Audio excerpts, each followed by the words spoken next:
Okay. चलो तो I was explaining this example कि अगर कोई बैलेंस रिएक्शन दे रखी है, जैसे मीथेन की बर्निंग हो रही है, तो यहाँ पे स्टोइकियोमेट्रिक कोफिशिएंट का मतलब क्या है कि यहाँ क्या लिखा हुआ है, यहाँ 1 लिखा हुआ है ना, कुछ भी नहीं लिखा है मतलब 1 है ना, 1 यहाँ 2, फिर ये 1 ऐसे 2, तो ये स्टोइकियोमेट्रिक कोफिशिएंट लिख लिए। इन स्टोइकियोमेट्रिक कोफिशिएंट से क्या रिलेशन बनता है, तो वी कैन से रिलेशनशिप्स हैं नंबर ऑफ मॉलिक्यूल्स का। You can say 1 molecule of methane will react with 2 molecule of oxygen gas to produce 1 molecule of CO2 and 2 molecule of H2O. Or similarly, you can say for number of moles, same thing, and you can say for the volume at STP, or normally you can say at any condition volume. है ना, PV equals to nRT हम पढ़ चुके हैं। तो अगर condition same है हर gas के लिए, तो यहाँ पे क्या होगा, 1 liter will react with 2 liter to form 1 liter, but we cannot write for water over here. Water is not gas, है ना, it is liquid. तो जो गैस है उसके लिए ही बस ये वॉल्यूम रिलेशन लगा सकते हैं, ठीक है। तो इस तरह से हम लिख सकते हैं।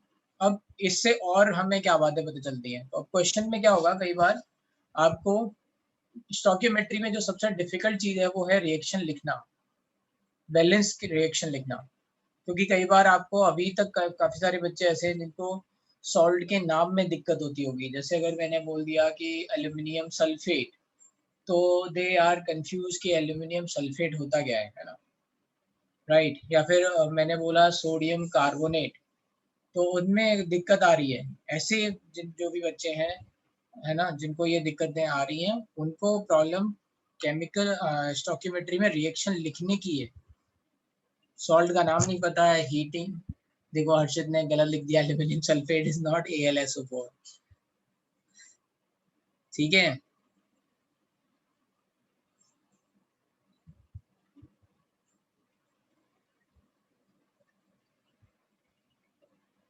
ठीक है, अभी फोकस करो कि बहुत सारे बच्चे ऐसे हैं, राइट, Al2SO4 होल थ्राइस। तो आपको ये लिखना आना पड़ेगा कि भाई सही फॉर्मूला क्या है। अगर सबसे ज्यादा गलती यहीं पर होती है, और वो जो कॉन्सेप्ट है वो इतना डिफिकल्ट नहीं है, डिफिकल्ट है रिएक्शन को लिखना। तो हम देखेंगे, क्वेश्चन सुनने आइडिया लगेगा, लेकिन पहले बेसिक समझ लेते हैं। तो ये अगर हमें रिलेशन पता चल गया, किसी ने इसमें होगा क्या, किस तरह के क्वेश्चन है, one reactant is given information about, है ना। क्वेश्चन कैसे होंगे, सुन लो अब ध्यान से, बहुत ध्यान से सुनो। इंफॉर्मेशन ऐसी होगी कि एक रिएक्टेंट या प्रोडक्ट के बारे में इंफॉर्मेशन दे रखी होगी और दूसरे की पूछी जाएगी, है ना। टाइप्स ऑफ क्वेश्चन क्या है,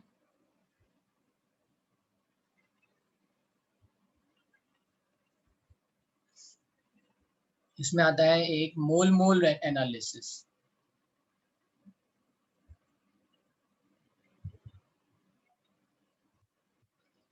B mole mass analysis,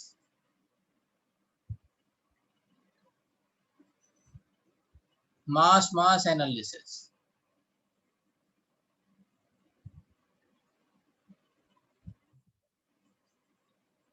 D है ना मोल वॉल्यूम एनालिसिस, ऐसे ही you can say volume analysis, ऐसा कुछ भी आपको बोला जा सकता है। तो जो सबसे इंपॉर्टेंट बात है, ऐसे क्वेश्चन आएंगे, टाइप्स ऑफ क्वेश्चन जिसमें information about one reactant is given,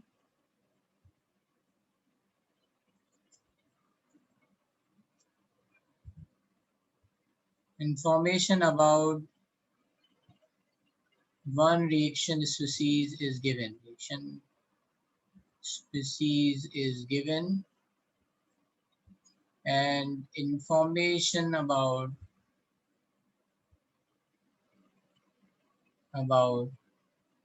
other reaction species is asked, ठीक है। इंफॉर्मेशन एक के बारे में दे रखा होगा और दूसरे के बारे में पूछा होगा। जैसे यहीं पे क्वेश्चन में बोल सकता हूँ कि बताओ कि 1 मोल CH4 को बर्न करने के लिए कितने मोल्स ऑक्सीजन चाहिए, है ना। 1 मोल मीथेन को बर्न करने के लिए कितने मोल्स ऑक्सीजन रिक्वायर्ड है। तो मुझे सिंपल है, मोल मोल एनालिसिस निकाली है मैंने, पहले ही ये रिलेशन स्टोइकियोमेट्रिक कोफिशिएंट वाला लिख लिया है, बैलेंस रिएक्शन लिख लिया है। नाउ आई कैन से 1 मोल के लिए 2 मोल चाहिए, तो ये तो बहुत आसान हो गया, राइट। इसी तरह से पूछा जा सकता है कि अगर मैं 16 ग्राम मीथेन बर्न कर रहा हूं तो बताओ कितने ग्राम ऑक्सीजन चाहिए, है ना। मास मास एनालिसिस, एक का मास दे रखा है, दूसरे का मास पूछा गया है, ठीक है। सो आई विल से 16 ग्राम। अब इसमें दो तरीके कर सकते हैं, या तो हम पहले मोल रिलेशन लिख लें स्टोइकियोमेट्रिक कोफिशिएंट, एंड फिर हम उसको मास में कन्वर्ट कर लें, है ना। मतलब जैसे हमने मोल रिलेशन लिख लिया तो हम मास रिलेशन लिख लें। मास रिलेशन क्या हो जाएगा, मास रिलेशन हो जाएगा, इसका एक मोल का मास कितना होता है, तो ये याद रखना है ना, मास और मोल वाला रिलेशन याद रखना है ना। Number of moles is nothing but given mass divided by molar mass, right? और है ना, गिवन मास क्या हो जाएगा, number of moles into molar mass. तो नंबर ऑफ मोल्स एक है, मोलर मास से मल्टीप्लाई कर देंगे तो 16 gram will react with 2 into oxygen, O2 कितना होगा यहाँ पे 32, है ना, ऑक्सीजन O2 32, 64। तो बस ये रिलेशन आ गया कि भाई 16 ग्राम रिएक्ट करेगा 64 से। अब जो भी पूछा है, मान लो 2 ग्राम पूछा है, तो आप बस लिख सकते हो 16 ग्राम रिएक्ट करेगा 64 से, तो 1 ग्राम रिएक्ट करेगा 64/16 से, and then you can apply unitary method simply, right. So you can write like this, ठीक है। तो जैसे ही नंबर ऑफ मोल्स आपको पता चला, you can write mass relation, सही है ना। ये मैं रब कर दे रहा हूँ हालांकि, राइट, क्योंकि ये बीच में मैं लिख रहा हूँ इसलिए। But what I want is you need to understand कि ये रिलेशंस इतने डिफिकल्ट नहीं है जितने, है ना, आप सोच रहे हो। जैसे आपने मोल्स का रिलेशन लिखा, you can right in terms of mass, तो आपने मास का रिलेशन लिख लिया, फिर यूनिटरी मेथड लगा दिया, ठीक है। अब यहाँ कैलकुलेशन थोड़ी डिफिकल्ट टाइप की भी हो सकती है, मैंने आसान वैल्यूज ले रखी हैं। हो सकता है कई बार पूछा जाए 1.058 ग्राम मीथेन बताओ बर्न होगी, राइट। सो कॉन्सेप्ट सेम है, बस आपको कैलकुलेशन पे ध्यान रखना है। 1.058 तो आप लिख लोगे 16 ग्राम 64 ग्राम से बर्न होता है, राइट। तो 1.048 कितने से हो जाएगा, kind of you can solve. तो ये हो गई मास मास एनालिसिस। अब इसी में कोई कह सकता है कि मास के साथ साथ वॉल्यूम एनालिसिस भी जोड़ी जा सकती है, मास वॉल्यूम एनालिसिस, कि भाई लेट्स से 8 ग्राम मीथेन को बर्न करने के लिए कितना वॉल्यूम चाहिए ऑक्सीजन का at STP. So you are going to say कि 1 मोल से 2 मोल रिएक्ट करता है, तो बस 8 ग्राम से कितना रिएक्ट करेगा, then you can convert into moles. 8 gram को पहले मोल्स में कन्वर्ट कर लो, आधा मोल हो जाएगा। तो आधा मोल से कितना होगा, 1 मोल रिएक्ट करेगा। 1 मोल का मतलब कितना हो गया, ये 22.4 लीटर एट एसटीपी, बस आंसर 22.4 लीटर एट एसटीपी। तो इस तरह के क्वेश्चंस बनेंगे ये सारे के सारे, ठीक है। इंफॉर्मेशन एक के बारे में दे रखी होगी और दूसरे के बारे में पूछ जाएगी। कोई कंफ्यूजन है यहाँ पे, चलें कुछ क्वेश्चंस देख लें।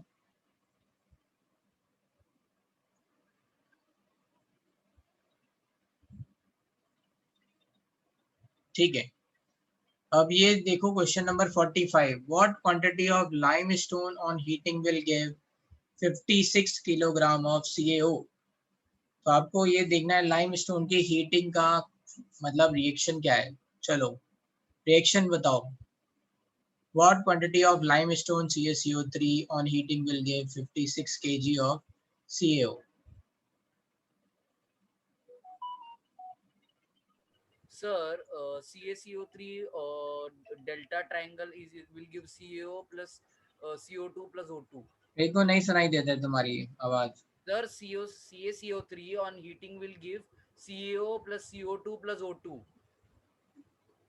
तुम मुझे क्वेश्चन पूछ रहे हो, बता रहे हो, पहले तो मेरा तुम्हारा ये नहीं समझ में आता है। सर रिएक्शन बता रहा हूँ, अपने रिएक्शन। रिएक्शन मत बताओ, तुम अपना सॉल्व करो रिएक्शन, ठीक है। रिएक्शन बताना चैट में बताओ, क्योंकि बाकी लोगों को फिर पता चल जाएगा ना अगर आप ऐसे बोलोगे तो।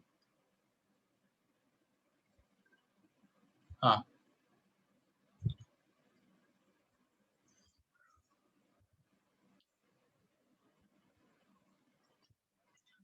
तो CaCO3 को अगर हम हीट करेंगे तो रिएक्शन है CaCO3 on heating will give CaO plus CO2, that's it। ठीक है, ये बैलेंस रिएक्शन है। अब इन्होंने बोला है कि gives 56 kg of CaO, तो अब यहाँ मास रिलेशन आपको लगाना है, लेकिन पहले ये देखो ये रिएक्शन बैलेंस है या नहीं, तो yes this reaction is balance. सबसे पहला काम है स्टोकियोमेट्रिक कोफिशिएंट लिख लेना 1 1 1। इसका मतलब है एक मोल से रिएक्ट करेगा, मतलब एक मोल CaO बनाएगा और एक मोल CO2 बनाएगा। बस अब इसमें आप चाहो तो मास रिलेशन लिख सकते हो, तो मास रिलेशन कितना हो जाएगा, मास रिलेशन कि 100 ग्राम विल रिएक्ट विद, है ना, 100 gram will decompose to form 56 ग्राम। बस हो गया आंसर। 100 ग्राम से 56 ग्राम, तो 100 किलोग्राम से 56 किलोग्राम, दैट्स इट आंसर। ठीक है, चलो क्वेश्चन नंबर 46 देखते हैं। 2 moles of H2S 11.2 liter SO2 at NTP reacts to form X moles of sulfur, X is। ठीक है, अब यहाँ दो चीजें दे रखी हैं। अब देखो ये वाला जो क्वेश्चन है that is slightly different than the first question. ठीक है, पहले वाले क्वेश्चन में क्या था, पहले वाले क्वेश्चन में एक के बारे में इंफॉर्मेशन गिवन थी और एक के बारे में पूछी गई थी। तो जब भी कभी एक से ज्यादा रिएक्टेंट के बारे में इंफॉर्मेशन दे रखी है तो हमें देखना पड़ता है लिमिटिंग रिएजेंट। हमें देखना पड़ता है कि दोनों रिएजेंट साइमल्टेनियसली खत्म हो रहे हैं या फिर पहले इनमें से कोई एक ऐसा रिएजेंट है जो पहले खत्म हो जा रहा है। ठीक है, तो 46 क्वेश्चन पे थोड़ी देर में आएंगे, थोड़ा सा और समझ लेते हैं लिमिटिंग रिएजेंट। ठीक है, तो अभी हाँ बोलो भाई। Can you explain the previous question once again? Previous question means this limestone वाला। हाँ सर, यस सर। तो लाइमस्टोन की हीट, ये डिकम्पोजिशन की रिएक्शन लिख ली हमने, फिर स्टोकियोमेट्रिक कोफिशिएंट लिख लिया, है ना। क्या किया हमने, we have written like this CaCO3 on heating gives CaO plus CO2 and this is a balance reaction। ये मैंने पहले लिख लिया। जैसे ही मैंने लिखा I have written stoichiometric coefficient 1 1 1। ठीक है, अब जैसे ही मुझे ये पता चल गया तो मैं मास मतलब मोल रिलेशन मुझे पता चल चुका है, ये स्टोकियोमेट्रिक कोफिशिएंट है, एक मोल से एक मोल बनेगा and I can write mass. Mass कैसे, तो मास के लिए, मास रिलेशन के लिए आपको मोलर मास याद रखने हैं या फिर जल्दी से कैलकुलेट करने आने चाहिए, है ना। जैसे Ca का 40, कार्बन का 12, ऑक्सीजन का ऐसे 16 इंटू 3 48, तो 100 आ जाएगा। 100 ग्राम will let's say decompose to give 56 gram and 44 ग्राम।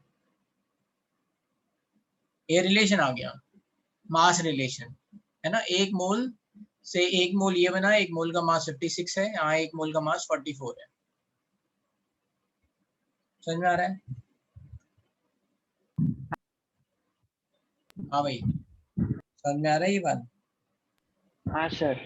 बस अब उन्होंने 56 किलोग्राम पूछा है तो आ गया आंसर 100 किलोग्राम।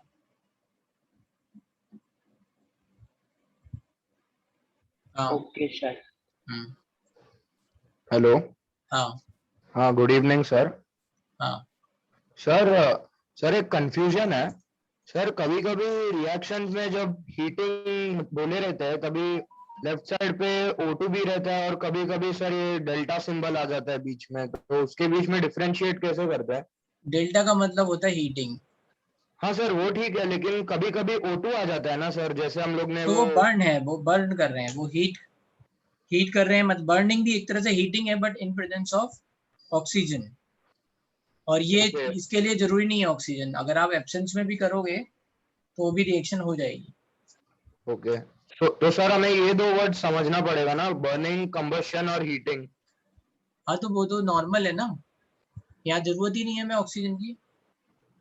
ओके ठीक है sir, thank you sir. 100, how did 100 came एक मोल का मास कितना है, तो ये निकालना, मोलर मास निकालना भूलना नहीं है, ठीक है। कैल्शियम का 40, कार्बन का 12, ऑक्सीजन का 16 इंटू 3 48, ठीक है। तो सबको करोगे तो 100 आ जाएगा।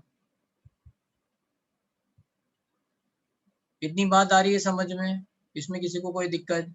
राजदीप अपना मैसेज करो डाउट। हाँ ठीक है। अच्छा, तो अब मैं बात कर रहा था नेक्स्ट क्वेश्चन की। तो इन सारे क्वेश्चंस में यही सब होगा कि मतलब एक रिएक्टेंट दे रखा होगा और दूसरे रिएक्टेंट की इंफॉर्मेशन पता लगानी होगी, तो हम ऐसे लगा सकते हैं। इसके अलावा लेट्स से अगर मान लो मेरे को बात करना है ना, केस 2 ना, इफ है ना information about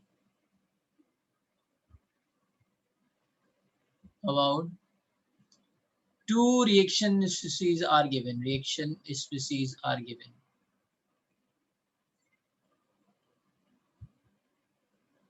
We have to check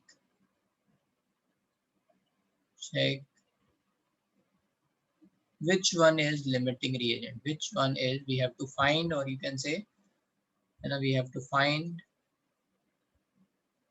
which one is limiting reagent.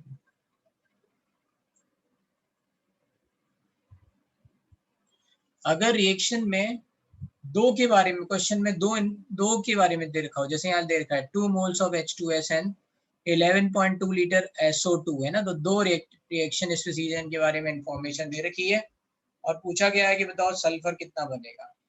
तो अब ऐसे क्वेश्चंस में आपको पहले पता लगाना है कि कौन सा लिमिटिंग रिएजेंट है, मतलब कौन पहले खत्म हो रहा है। लिमिटिंग रिएजेंट का मतलब इतना सा है कि कौन सा रिएजेंट जो है वो पहले खत्म हो जा रहा है ना। तो we have to find which one is limiting reagent. तो डाल लेते हैं ना लिमिटिंग रिएजेंट का केस।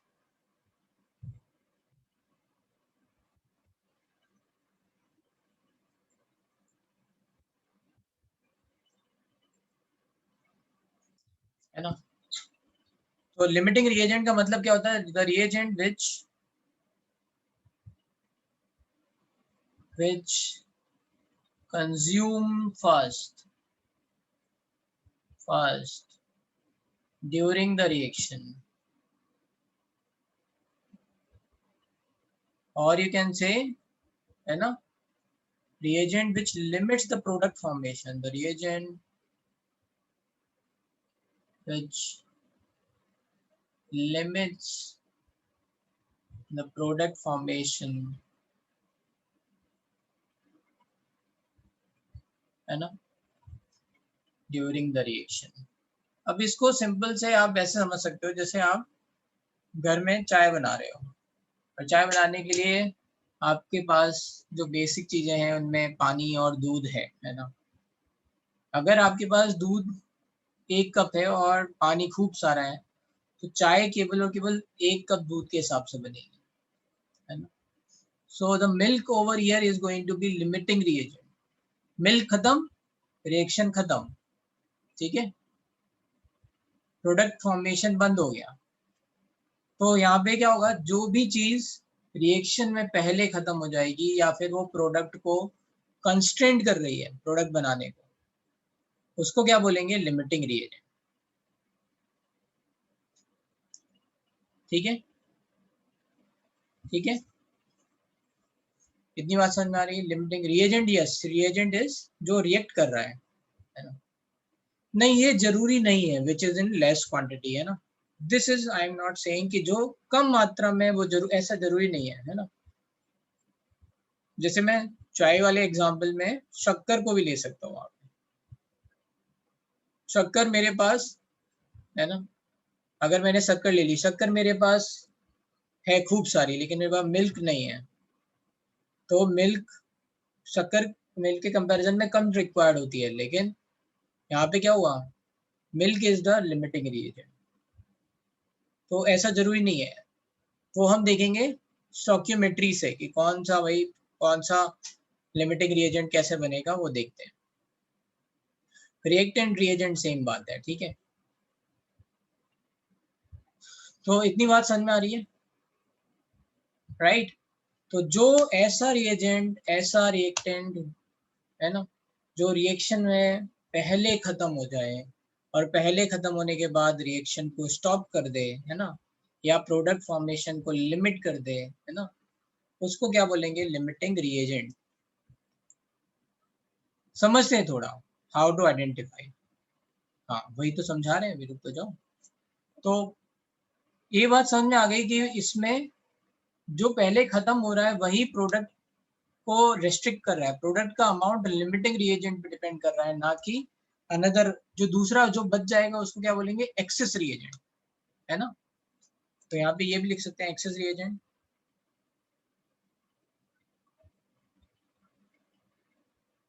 है ना। reagent which is in excess, which is in excess and remain, है ना, in the reaction,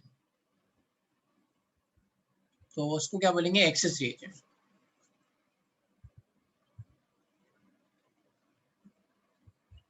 ठीक है, राजदीप थोड़ा दिमाग खोलो अपना, है ना, ये मिट्टी और पानी में ना घुस जाओ।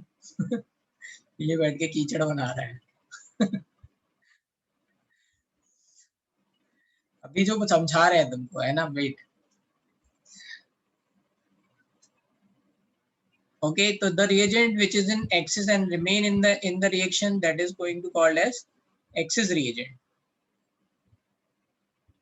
अगर क्वांटिटी सेम हो जाएगी तो फिर दोनों साथ साथ खत्म हो रहे हैं, तब तो फिर आपको दिमाग में रखना ही नहीं है ना, आप किसी के बेसिस पे बता सकते हो, है ना। तो ऐसा भी हो सकता है कि एक साथ खत्म हो रहे हैं। हम आते हैं दोनों बातों पे, तो पहले एक एग्जांपल समझ लेते हैं। जैसे मान लो ये लिखा हुआ है N2 + 3H2 ammonia formation reaction है 2NH3, ठीक है। और क्वेश्चन में गिवन है, मान लो गिवन है ना, गिवन दे रखा है ना, गिवन इन क्वेश्चन कि 1 मोल N2 हमने लिया एंड 2 मोल्स H2 ले लिए, 2 मोल्स H2, है ना, इज टेकन इनिशियली।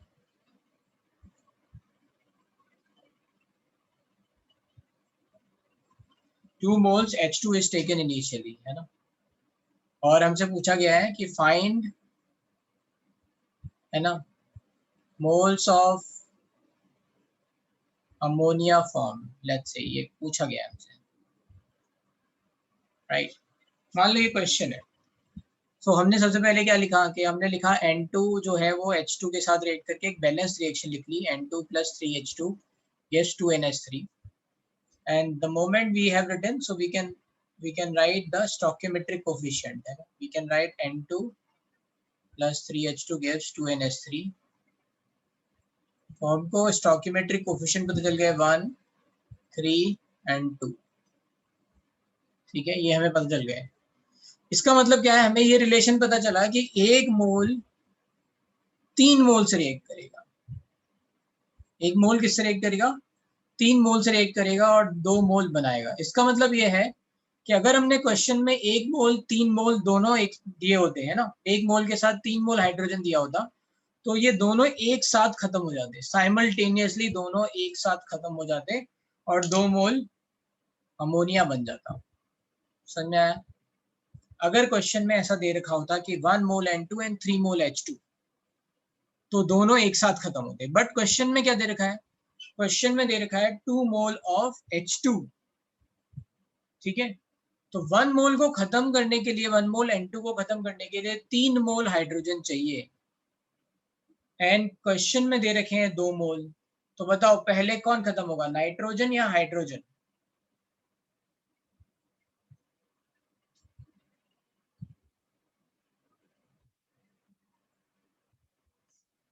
सबको समझ में आ रहा है? हाइड्रोजन खत्म हो जाएगा। कोई है N2 वाला?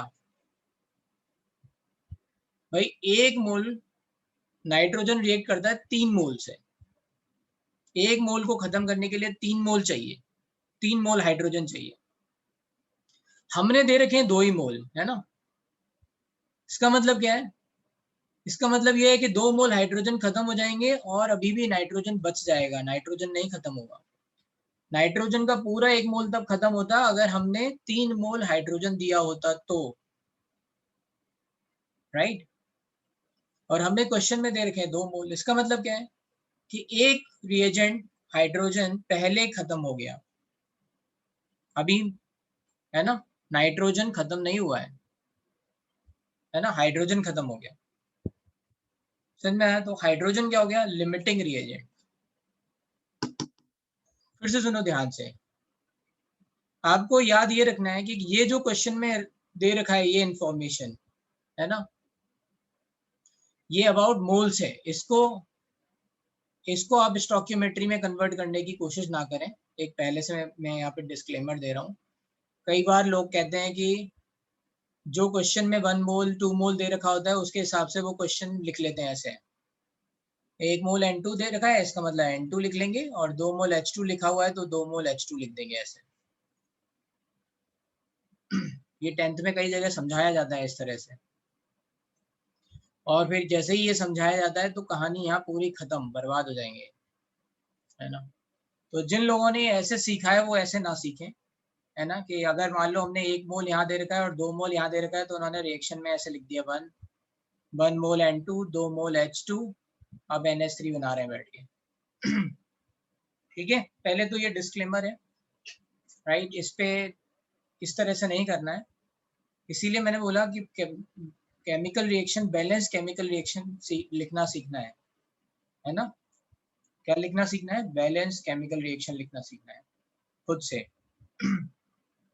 ठीक है, तो क्वेश्चन में जो दे रखा है उसके हिसाब से स्टोइकियोमेट्री ना बनाएं।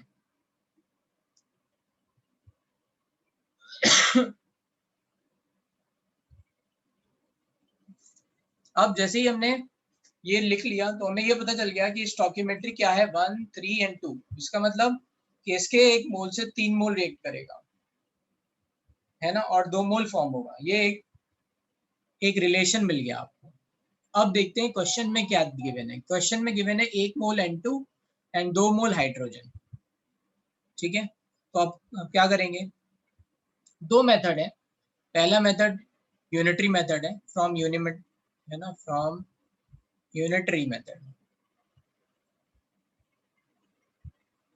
यूनिटरी मेथड का मतलब है कि ये थोड़ा हिट एंड ट्रायल मेथड है। तो हमें नहीं पता, मान लो let's say we don't know कि कौन इसमें लिमिटिंग रिएजेंट है, and we are going to say कि let's say N2 is limiting reagent, let's say, है ना, कुछ भी कह सकते हैं, है ना। तो पहले हम अज्यूम करेंगे कि let's assume N2 is limiting reagent।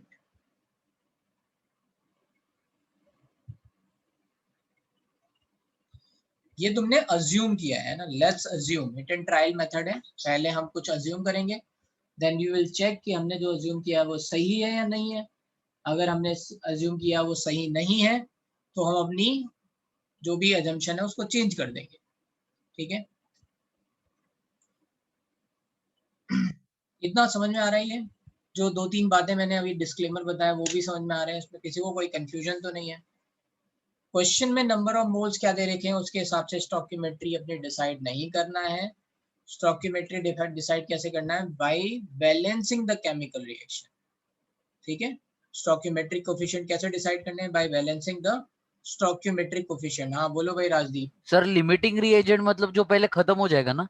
आ रहे हैं हाँ। तो फिर सर उसके हिसाब से तो ये हुआ ना सर, क्या कहते हैं, H2O आना लिमिटिंग रिएजेंट। हाँ पता है मुझे, मैं तुम्हें मेथड समझा रहा हूँ। Okay sir, sorry sir. हाँ, तुम मेथड समझो पहले।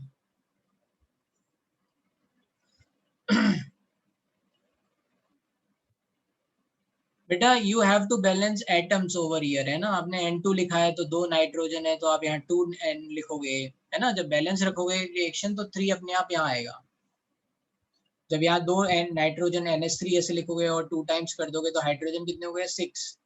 तो यू हैव टू राइट 3, है ना। इसको इसीलिए मैंने बोला कि कल लास्ट क्लास में कि बैलेंसिंग आप ध्यान रखना, बैलेंसिंग, है ना। संकरन आ रहा है समझ में?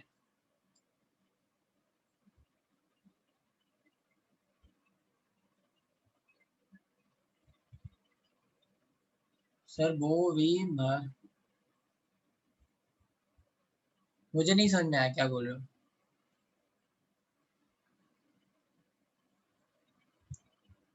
तो अभी पहले बस ध्यान दे लेते हैं कि एक एक करके कि क्या यहाँ पे करना है। हाँ, हाथ उठा रहे थे, बताओ शंकरन। हाँ बोलो। सर मतलब 3 हाइड्रोजन का मोल चाहिए 1। थोड़ा तेज बोलो, है ना। सर मतलब 3 हाइड्रोजन का मोल चाहिए रहेगा ना उसको। 3 हाइड्रोजन का मोल नहीं है बेटा, ये स्टोइकियोमेट्रिक कोफिशिएंट है। This is just telling you relation कि एक चाहिए तो यहाँ 3 चाहिए, है ना। इसीलिए लिख दिया मैंने 1 मोल तो 3 मोल। वो भी ऐड करना पड़ेगा सर क्या कि वो कि क्या 3 करना पड़ेगा? हाइड्रोजन के एटम चाहिए। क्या कह रहे हो, नहीं समझ में आ रहा है मुझे। ये बाय हार्ट नहीं करना है, ये बैलेंस करके हमने लिखा हुआ है बेटा। ये यहाँ 3 आना चाहिए, और जो भी यहाँ लिखा होगा उसको स्टोइकियोमेट्रिक कोफिशिएंट बोलते हैं। Okay sir, thank you sir. ठीक है, तो ये जो यूनिटरी मेथड है, ये हिट एंड ट्रायल मेथड है, ये थोड़ा सा कॉम्प्लिकेटेड भी है। बट मैं यहाँ ये बता रहा हूँ कि हम कुछ भी अज्यूम कर सकते हैं। ठीक है, दोनों में से दोनों मैं बता दूंगा कि लेट्स अज्यूम बोथ। लेकिन यहाँ समझना ये है कि हम क्या क्या इसका मीनिंग क्या है और कैसे हम कर रहे हैं, वो ध्यान से भी सुन लो, है ना। So let's assume N2 is limiting reagent. इसका मतलब क्या है कि N2 विल बी, है ना। एंड इसका मतलब क्या हुआ, जैसे ही आपने ये अज्यूम किया कि N2 will B consume first,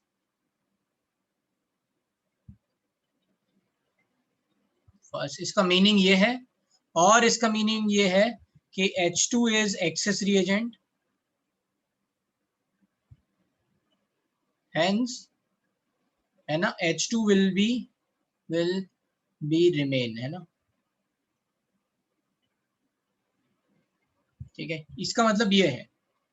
तो देख लेते हैं, जैसे ही हमने ये माना कि let's N2 is the limiting reagent, अब हम कैलकुलेशन करके देखेंगे, है ना। So let's check. Stoichiometric coefficient हमें पता है कि इसका 1 मोल इसके 3 मोल से रिएक्ट करता है। ठीक है, ये बात हमें पता है, राइट।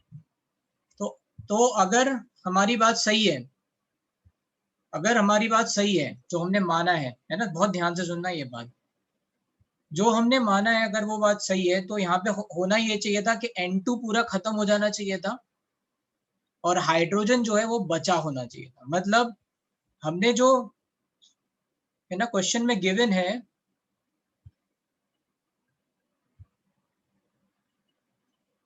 1 मोल और 2 मोल, ये बात तो ये कंफर्म नहीं कर रहा है। ये बात ये क्या कर रहा है, क्वेश्चन में कह रहा है कि 1 मोल हमने N2 लिया है एंड 2 मोल हमने हाइड्रोजन लिया है। तो 1 मोल N2 को खत्म करने के लिए 3 मोल हाइड्रोजन रिक्वायर्ड है, बट है कितने, 2 ही मोल है। इसका मतलब क्या है, N2 पहले खत्म नहीं होगा। That means our assumption is wrong. या फिर इसको इस तरह समझते हैं, अगर मान लो क्वेश्चन में 1 मोल N2 और 4 मोल हाइड्रोजन दिया होता, तो मैं कहता कि 1 मोल नाइट्रोजन को खत्म करने के लिए 3 मोल हाइड्रोजन खत्म हो गए। हमने क्वेश्चन में 4 मोल लिए हैं, इसका मतलब अभी भी हाइड्रोजन बचा हुआ है। अगर 1 mole N2 and 4 mole hydrogen दिए होते क्वेश्चन में, तो हम कहते हैं हमारा अजम्पशन सही है, N2 पहले खत्म हो जाएगा और N2 will be limiting reagent. But in this question what is given, है ना, 1 mole N2 and 2 moles hydrogen are given. ठीक है, तो आप हाइड्रोजन देखोगे तो हाइड्रोजन पहले खत्म हो जाएगा, है ना। इतनी बात समझ में आ रही है ना। Let's check. तो हमने यहाँ पे स्टोइकियोमेट्री लिखी 1, है ना। 1 मोल रिएक्ट्स विद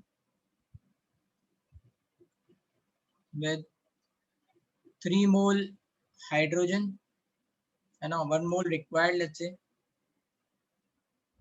इसको ऐसे लिख सकते हैं क्वेश्चन में।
ठीक है, तो क्वेश्चन में हमें 2 मोल हाइड्रोजन के दे रखे हैं, जबकि है ना 1 मोल को खत्म करने के लिए 3 मोल हाइड्रोजन चाहिए, तो 2 मोल हाइड्रोजन पहले खत्म हो जाएंगे, और that means our assumption is wrong. N2 is not limiting reagent but H2 is limiting reagent. तो ऐसे आप hidden trials करके निकाल सकते हो, ठीक है।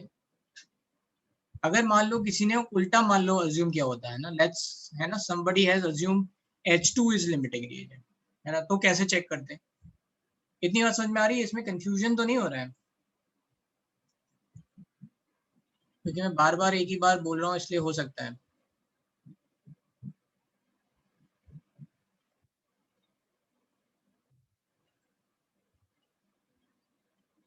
हाँ, कभी कभी देखो कैलकुलेशन डिफिकल्ट हो सकती है, तो इसीलिए मेरे पास दूसरा मेथड भी है। We will come to that point, है ना, हम दूसरी चीज पे भी आएंगे।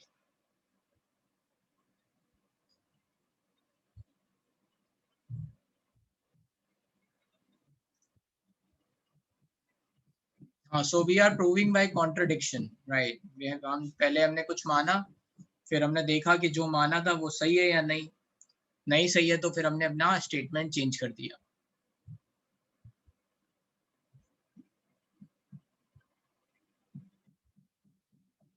या Shankaran, if you are going to solve this whole exercise completely, आपको काफी कुछ समझ में आ जाएगा, है ना, बैलेंसिंग वगैरह सब काफी कुछ हो जाएगा। तो we will come to that point, but अभी जल्दी से ये समझते हैं। जब हमारे पास 3 रिएक्टेंट भी होंगे तब भी उस पे भी हमारे पास है मेथड सृष्टि, वेट, है ना। अगर 3 रिएक्टेंट होंगे, 4 होंगे, तो क्या करना है सब बताएंगे।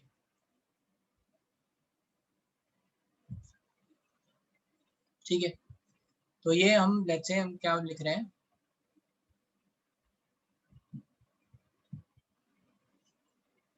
अच्छा हम यहाँ लिख लेते हैं first method to find limiting.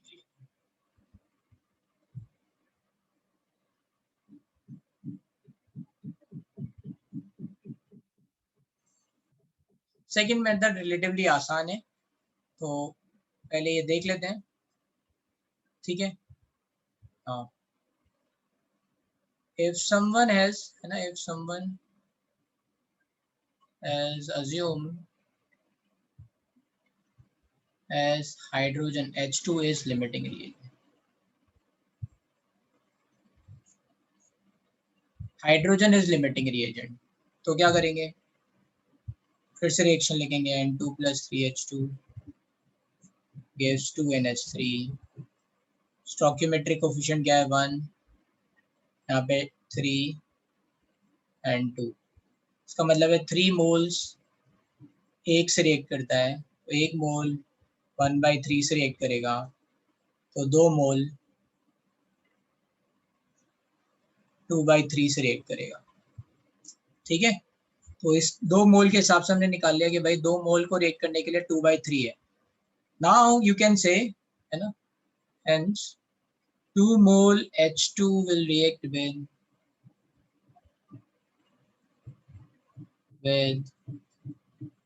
2/3 moles of N2, hence N2 will be in excess,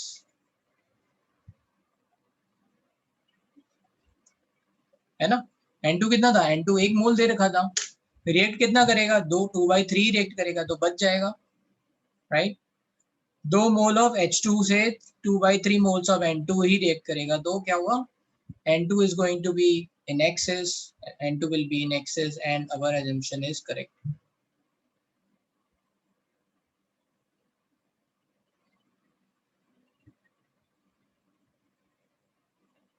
H2 is limiting.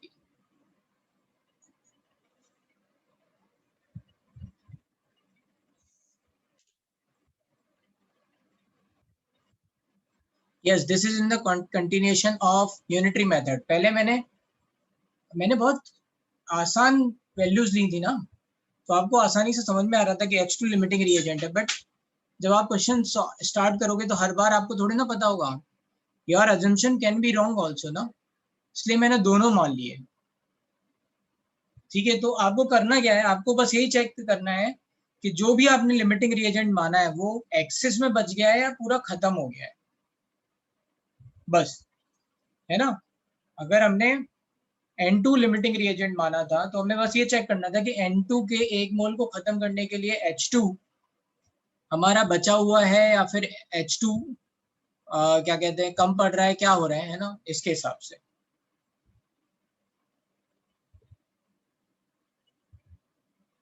So we have not assumed 2/3 and 2. We know that ये देखो यहाँ पे क्या स्टोकियोमेट्री है ना, कि एक मोल 3 से रिएक्ट करेगा, तो हमने लिख लिया 3 मोल 1 से रिएक्ट करेगा, तो एक 1/3 से रिएक्ट करेगा, तो 2 मोल हाइड्रोजन 2/3 मोल्स ऑफ N2 से रिएक्ट करेगा।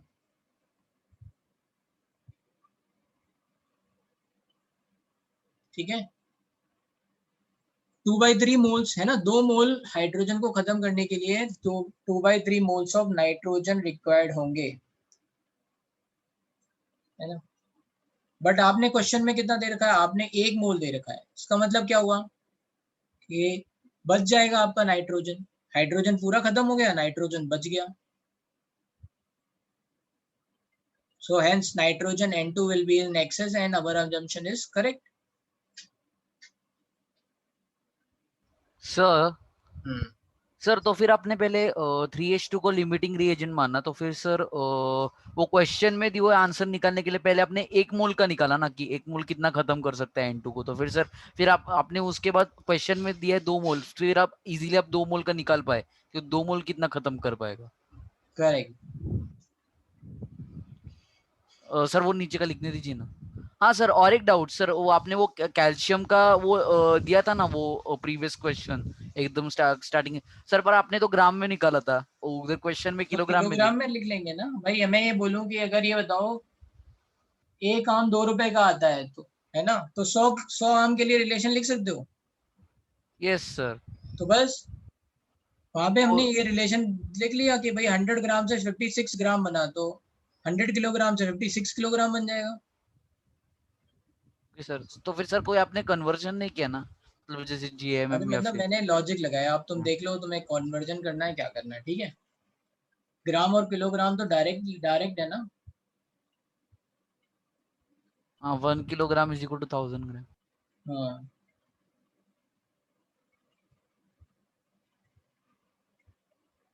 अरे भाई दोनों जगह तुमने किलोग्राम में कन्वर्ट कर दिया, तो प्रॉब्लम कहाँ है। 100 ग्राम से 56 ग्राम बन रहा था, तो 100 किलोग्राम से 56 किलोग्राम बनेगा। दोनों जगह सेम चीज, सेम यूनिट चेंज की है ना।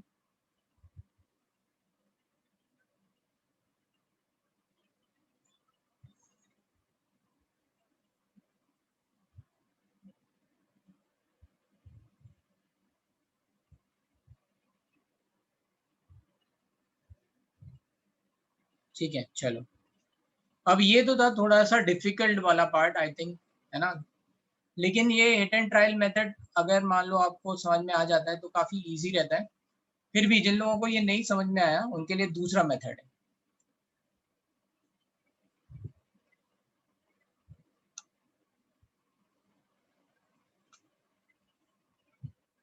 ठीक है,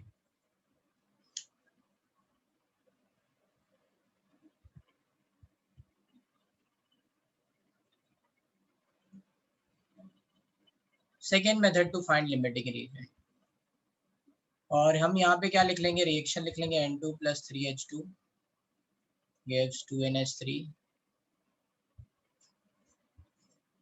और इसमें सबसे पहले लिखेंगे स्टोकियोमेट्रिक coefficient, so that is 1 3 2।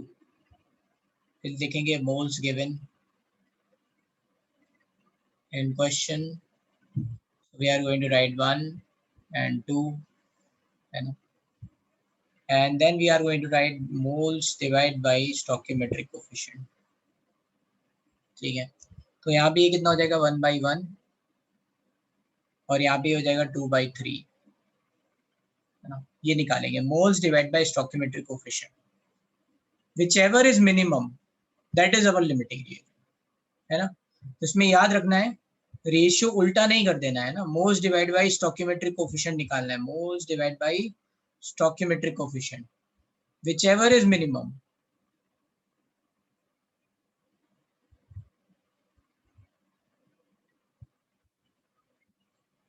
That is our limiting reagent.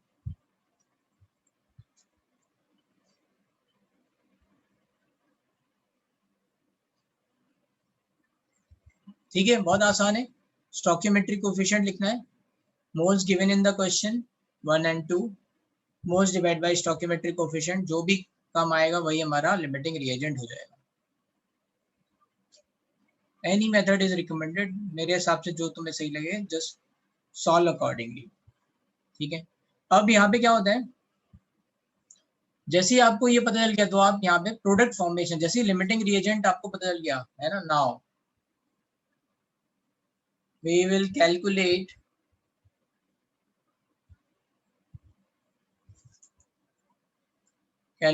product formation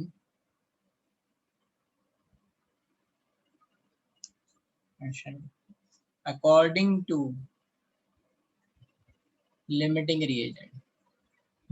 ठीक है, according to limiting reagent, हम लिमिटिंग रिएजेंट के हिसाब से बताएंगे कि कितने मोल्स बनेंगे, है ना, जो एक्सेस में है उससे नहीं होगा, राइट। जैसे मैंने बोला था कि अगर मेरे पास एक ही कप मिल्क है और मेरे पास पानी बहुत ज्यादा है तो मुझे पानी से कुछ फर्क नहीं पड़ने वाला है, मेरी जो चाय है वो केवल और केवल मिल्क से पता चलेगी कितना बन सकती है चाय। So we will calculate product formation according to limiting reagent. तो बस उसमें क्या लिखते हैं हम, है ना, तो यहाँ पे आता है मोल कॉन्सेप्ट, मोल मोल रिलेशन,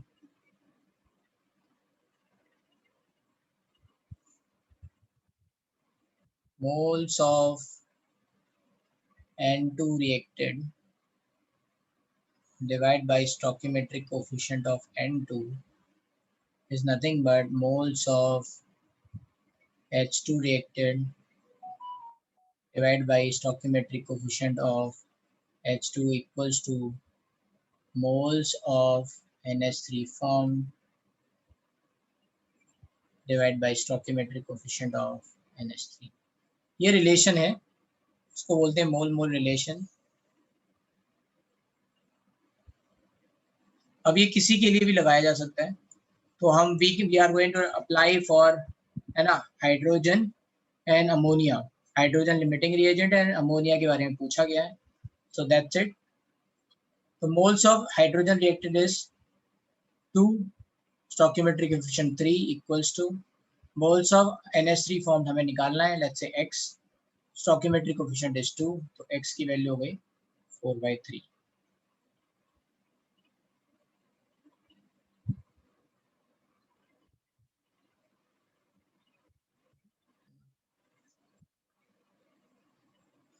इसी तरह से कोई ये बोल सकता है कि बताओ N2 के कितने मोल रिएक्ट करेंगे, है ना, N2 के मोल्स अगर रिएक्टेड पूछ जाते तो कैसे करते, तो फिर यहीं पे सिंपल है, मोल्स ऑफ N2 रिएक्टेड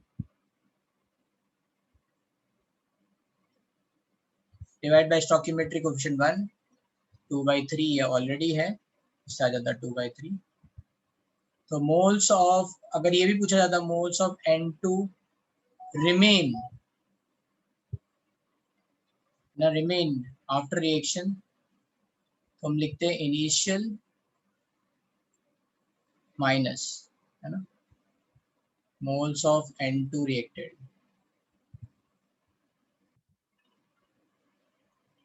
तो इनिशियल हमने 1 लिए थे, रिएक्ट हुए 2/3, तो कितने बच गए 1/3। ऐसा कुछ भी पूछा जा सकता था।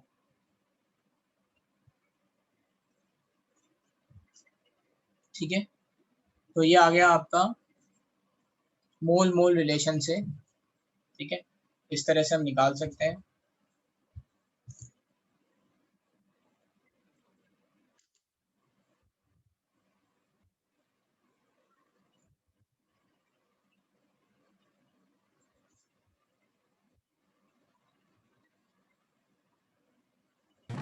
सर आप अमोनिया फॉर्मेशन वाला वापस सिखा सकते हो?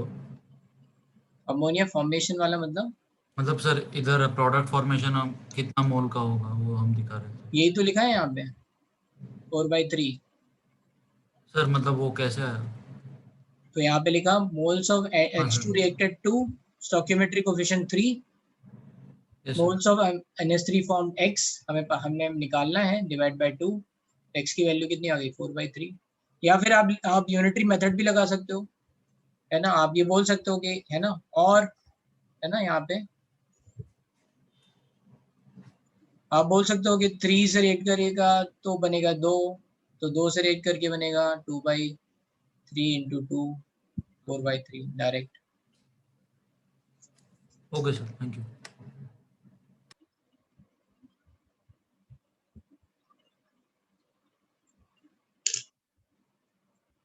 ठीक है, तो सेकंड मेथड थोड़ा सा रिलेटिवली इजी है, इसमें आपको हिट एंड ट्रायल में नहीं फंसना है, बस डायरेक्टली यहाँ पे मोल्स लिखना है, लेकिन हर मेथड के अपने अपने एडवांटेज है।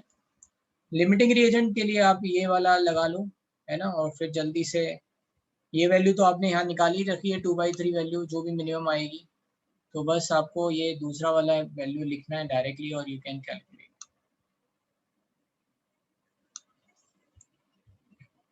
अब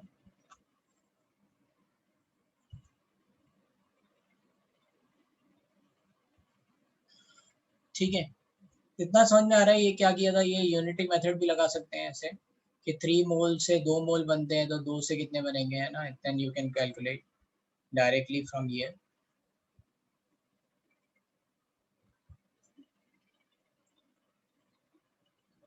नाउ लेट्स सी कि ये एप्लीकेशन हो सकता है या नहीं क्वेश्चन में, कैसे हमें करना है। अच्छा, इंपॉर्टेंट एक और बात है,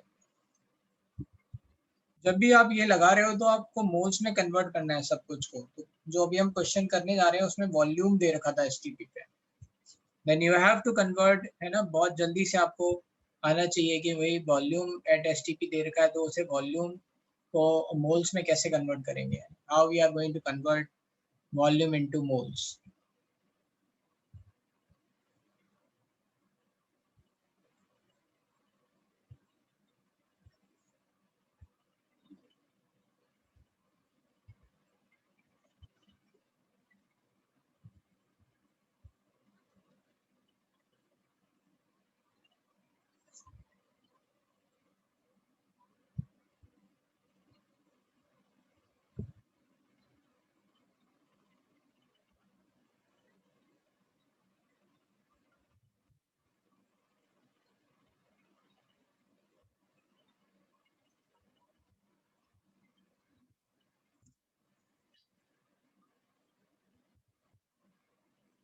कोई लिख लिया, कोई लिख रहा है?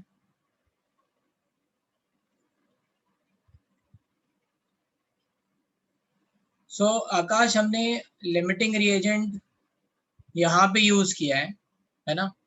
we rather than writing let's say like moles of N2 and NH3 के बीच में ये रिलेशन लगाने की जगह हमने किसके बीच में लगाया, लिमिटिंग रिएजेंट के बीच में ये रिलेशन लगाया है ना। यहाँ 2/3, 2 moles reacted, है ना, divide by 3 equals to x/2। अगर हम N2 के साथ अगर रिलेशन निकालते तो गलत आने लग जाता।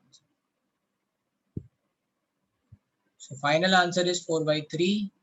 फिर इसके साथ साथ मैंने 2 बातें और बताई हैं कि हो सकता है क्वेश्चन में ये पूछा जाए कि बताओ मोल्स ऑफ N2 रिएक्टेड कितना है या मोल्स ऑफ N2 रिमेन कितना है, N कितना बच गया, how much is going to be let's say remain after the reaction, so we can calculate that also, है ना।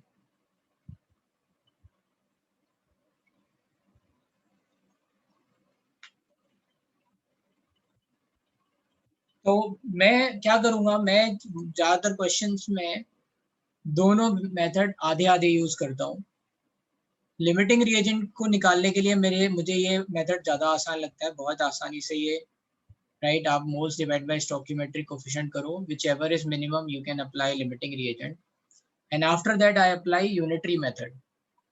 तो मैं फिर उसके बाद फिर से लिख लेता हूँ, है ना, stoichiometric coefficient let's say 1 3 2 and now I know कि ये लिमिटिंग रिएजेंट है, देन आई कैन से कि 3 से 2 रेट किया तो 1 से 2/3 तो 2 से डायरेक्टली 4/3, यहाँ यूनिटरी मेथड लगा दिया। सिंपल सिमिलरली अगर किसी ने पूछा कि बताओ यहाँ कितना रिएक्ट किया, ये कितना रिएक्ट हुआ, N2 कितना रिएक्ट हुआ, तो मैं लिख सकता हूँ 3 रिएक्ट करेगा 1 से, 1 रिएक्ट करेगा 1/3 से, तो 2 रिएक्ट करेगा 2/3 से, है ना। So I will apply half and half, आधा ये वाला लिमिटिंग रिएजेंट मिनिमम वाला, फिर unitary method. and you can apply any method. Anyway, you just have to find right answer.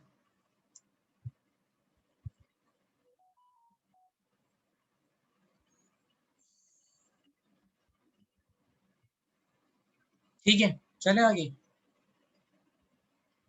अब ये देखो, ये क्वेश्चन, इस पे आ जाते हैं। इस क्वेश्चन में बोला गया है 2 moles H2S and 11.2 litre SO2 at NTP। 11.2 litre SO2 का मतलब कितना हो गया? Half mole. ये क्वेश्चन में दे रखा है कि 2 मोल H2S के लिए और 1 मोल SO2 का लिया। अब बताओ कितने मोल सल्फर बनेगा? चलो बताओ वही आंसर।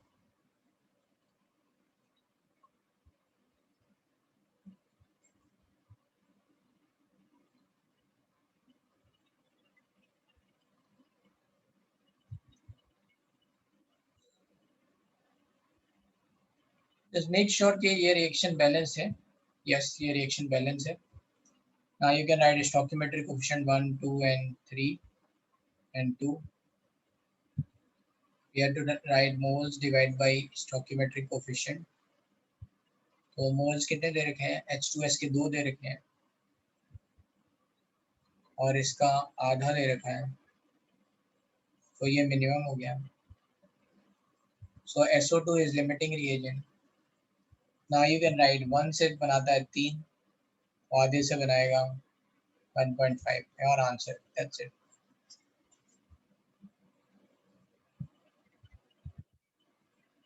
समझ में आया क्या करना था? Right? You find the minimum, then you write the let's relation। 1 से 3 बनता है तो 0.5 से 1.5। ठीक है। Now question number 47।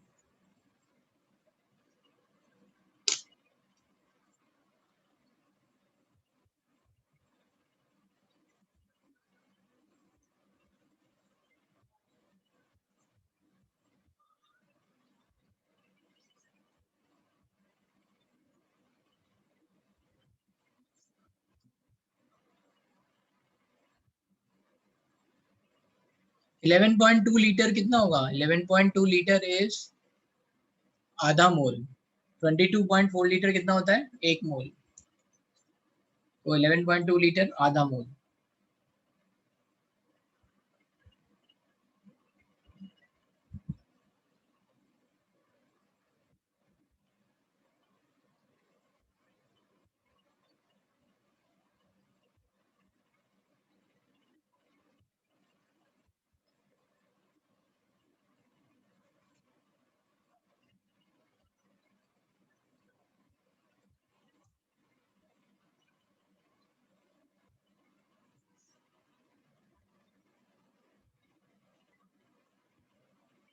अब देखो 47 में क्या हो रहा है, ये इसको बोलते हैं न्यूट्रलाइजेशन रिएक्शन।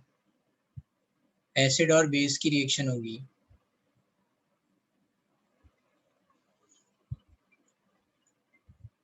तो पहले आपने मैग्नीशियम हाइड्रोक्साइड लिख दिया, फिर ये H3PO4 लिख दिया और ये बनेगा magnesium phosphate.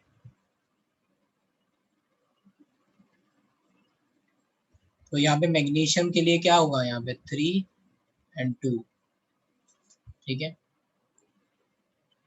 And plus H2O। कैसे? जिन लोगों को इनमें दिक्कत आती है वो ऐसे लिख लिया करें, मैग्नीशियम फॉस्फेट 2 + 3 - 2 3 क्रॉस मल्टीप्लाई। अब यहाँ पे 3 मैग्नीशियम है तो 3 लिख लिया और यहाँ 2 फॉस्फेट है तो 2 लिख लिया। And then you can write कि भाई ये 6 हो जाएगा, ठीक है, 6H2। नाउ अब इससे आपको स्टोइकियोमेट्री मिल गई, स्टोइकियोमेट्रिक कोएफिशिएंट 3 and 2। ये कह रहा है कि न्यूट्रलाइज होना है, इसका मतलब इसको पूरा खत्म करना है। How many grams of phosphoric acid will be needed to neutralize 100 gram of magnesium hydroxide. जैसे ये मिला हमें, we can write mole relation 3 moles 2 moles से रिएक्ट करेंगे तो मास रिलेशन लिख सकते हैं। 3 मोल्स का मास कितना है? मैग्नीशियम इज 24 एंड OH 17 16 है ना, 1 17 into 2 तो 34 plus 24 58 3 into 58 gram will react with, ये कितना होता है? ये आता है आपका 98 2 into 98। बस ये रिलेशन बन गया। इसको ये कितना हो गया 174 ग्राम रिएक्ट्स विद 196 ग्राम।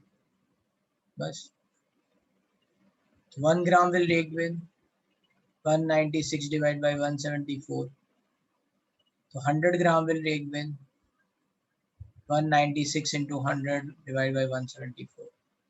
सो कुल मिला के ये थोड़ा सा 110 के आसपास आने लग जाएगा। ये आ जाएगा आंसर सी। ठीक है, समझ में आया ये क्या किया हमने। Question number 48 now try to solve question number 48।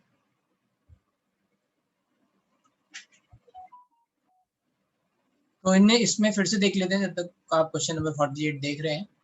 इस रिएक्शन को आपने लिखा, बैलेंस रिएक्शन लिखी, right, you have written the let's say stoichiometric coefficient. इसके भी लिख सकते हैं लेकिन हमें इसकी जरूरत नहीं थी, so I have not written for here. ठीक है, जैसे ये 3-2 पता चला तो हमें मोल रिलेशन मिल गया, मोल रिलेशन से मास रिलेशन मिल गया। I have calculated molar mass of MgOH whole twice and H3PO4। Then I can write the mass relation. Mass relation लिखने के बाद आपने देख लिया कि 100 ग्राम से है ना कितना रिएक्ट करेगा।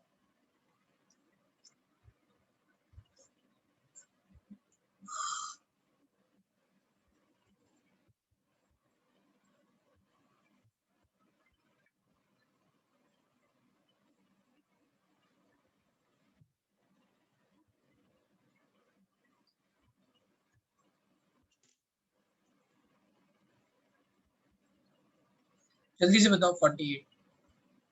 अच्छा, एक क्विकली पोल ले लेते हैं कि इतनी बातें समझ में आ रही हैं। से यस एंड नो, जिनको आ रही हैं यस, नहीं आ रही हैं से नो।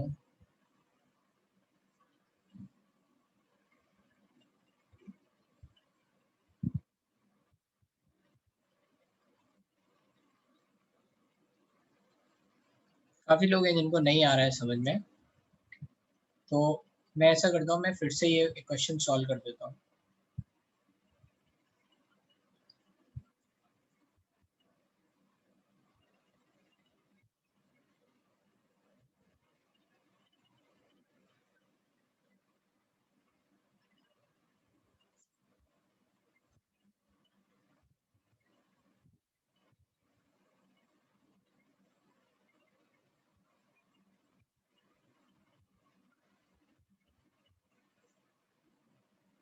ठीक है, तो अभी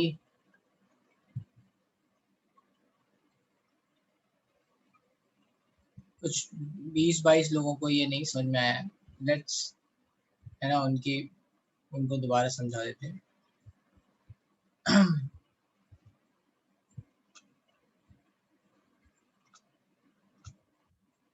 ये वाला क्वेश्चन फिर से देख लेते हैं, ये वाला है ना, मैं यहाँ पे बता रहा हूँ, तब तक आप लोग ये देखो।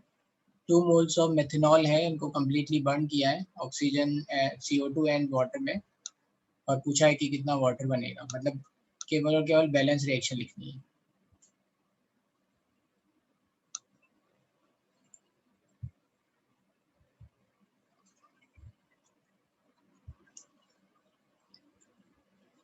सो मैं प्रीवियस क्वेश्चन बता रहा हूँ। पहले तो ये था कि MgOH whole twice is reacting with H3PO4 and you have to think कि यहाँ क्या बनेगा, right, what is going to be over here. तो आपको ये तो पता है सॉल्ट प्लस वाटर बनेगा, बट क्या फॉर्मूला होगा इसमें हो सकता है दिक्कत हो। तो Mg ये 2+ है और PO4 ये 3- है, तो आप इनकी वैलेंसी लिख लो 2 और यहाँ 3 क्रॉस मल्टीप्लाई, तो ये बन गया है Mg3PO4 होल ट्वाइस। जैसे ही आपने ये लिखा Mg3PO4 होल ट्वाइस, अब आपको पता चल गया यहाँ 3 मैग्नीशियम है, so you have to write 3 over here, और यहाँ पे ये 2 फॉस्फेट है तो आपने यहाँ 2 लिख दिया. Now you can let's say balance, तो इससे वाटर बनेगा and you can calculate how many let's say hydrogen are there. तो राइट, तो ये आ जाएगा 6 बैलेंस हो गया. अब आपका ये स्टोइकियोमेट्रिक कोफिशिएंट पता चल गया 3, 2, 1, 6. अब जैसे ही आपको ये स्टोइकियोमेट्रिक कोफिशिएंट बैलेंस रिएक्शन हो गई तो इसका मतलब है ये मोल रिलेशन मिल गया कि 3 मोल 2 मोल से रिएक्ट करता है. तो मास निकालेंगे. 1 मोल का मास क्या होता है? Molar mass. तो मैग्नीशियम का 24, ऑक्सीजन का 16, हाइड्रोजन का 1, 17 इंटू 2 34, 34 और प्लस 24 58, 3 इंटू 58 ग्राम है ना. ये हो गया mass relation. Will react with 2 into H3PO4. इसका पूरा देखेंगे तो इसका 98 आता है. बस इससे ये आ गया 174 ग्राम और यह है 196 ग्राम. सो यू कैन से 174 ग्राम विल रिएक्ट विद 196 ग्राम. ये मास रिलेशन हो गया. क्या पूछा गया है? 100 ग्राम से कितना रिएक्ट करेगा, है ना. Question is 100 gram magnesium hydroxide से कितना ये बनेगा, रिएक्ट करेगा. तो 1 ग्राम से कितना रिएक्ट करेगा? 196 डिवाइड बाई 174. तो 100 ग्राम से कितना करेगा? 196 डिवाइड बाई 174 इंटू 100. तो ये वैल्यू आप देखोगे तो ये बस 1 से थोड़ी सी ज़्यादा है, 1 पॉइंट समथिंग. तो इससे जो ऑप्शन आ रहा था वो यही क्लोज में आ रहा है. तो ये आपका आंसर हो गया. समझ में आ गया? ये करना था. अब क्वेश्चन नंबर 48 देख लेते हैं मीनवाइल, और फिर एक बार अभी देख लेंगे कि अभी भी कितने लोगों को प्रॉब्लम आ रही है. तो अगर if 2 moles of methanol completely burn to carbon dioxide and water, है ना. मेथनॉल इन्होंने CH3OH दे रखा है. तो ये ऑलरेडी बोल रहे हैं रिएक्शन में कि CH3OH है, ये ऑक्सीजन के साथ बर्न करके CO2 और H2O बना रहा है. तो बताओ कितना H2O बनेगा, ऐसा कुछ क्वेश्चन पूछ रहे हैं. ठीक है. अब ऐसे वाले क्वेश्चन में क्या करना पड़ेगा? कार्बन पहले बैलेंस करना पड़ेगा. तो कार्बन कार्बन CO2 में जाएगा. ठीक है. एक मेथनॉल से एक CO2 बनेगा ये. फिर यहाँ पे हाइड्रोजन कितना है? 4. तो 4 के लिए यहाँ पे 2H2O. ठीक है. कितना ऑक्सीजन चाहिए? 2. और यहाँ पे 2 4. यहाँ पे कितना है? 1. तो ये हो गया 3/2. Now this reaction is balanced. ठीक है. स्टोइकियोमेट्री क्या हो गई? 1 3/2 1 and 2. इसका मतलब है इसके 1 मोल से 2 मोल वाटर बनेगा. तो 2 मोल से कितना बनेगा? 4 मोल बनेगा. 4 mole and you can right 4 into 18. तो ये कितना हो जाएगा? 72 ग्राम. इन्होंने बस ये मास ही पूछा है.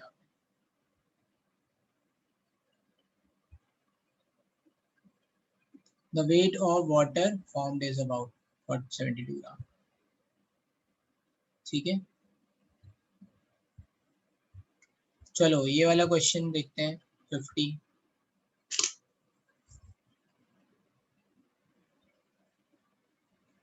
तो अब यहाँ पे ये रिएक्शन याद रखनी है. Ag2CO3 में होता क्या है?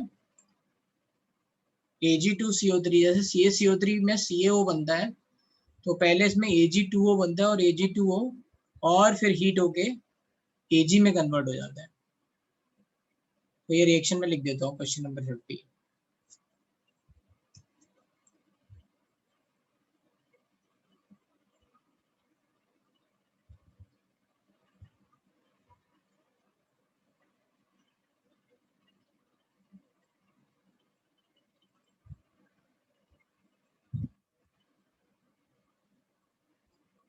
ये हो गई आपकी रिएक्शन. ठीक है. ये रिएक्शन 2 स्टेप में हो रही है. पहले ये Ag2CO3 Ag2O प्लस CO2 बनाता है. फिर आपने और हीट किया तो ये 2Ag प्लस हाफ O2 बना रहा है. ठीक है. तो ये ओवरऑल रिएक्शन है आपकी.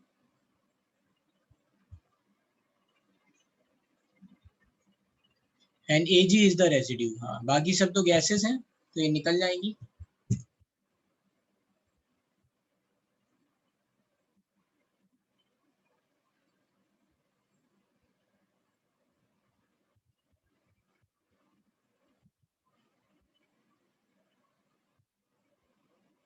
तो एजी का जो वो ऑक्साइड होता है ना, generally metal oxides are stable, है ना। मेटल की ऑक्सीजन के साथ जो टेंडेंसी है, जनरली मेटल्स की अच्छी खासी टेंडेंसी होती है, they are going to form oxides, ठीक है। और कितना भी हीट करो, जैसे मेटलर्जी आपने पढ़ी होगी, तो आपको रिड्यूस करना पड़ता है ना, स्मेल्टिंग और अदर मतलब मेथड से रिड्यूस करके आपको मेटल मिलता है। डायरेक्टली मेटल मिलना आसान नहीं होता है, ठीक है। बट एजी और एचजी दो कंपाउंड ऐसे हैं जिनको अगर हम हाई हीट पे करें तो वो अपने ऑक्साइड से मेटल बना लेते हैं, एचजी एंड एजी, है ना। एचजीओ को भी अगर हीट करेंगे तो एचजी मिल जाएगा।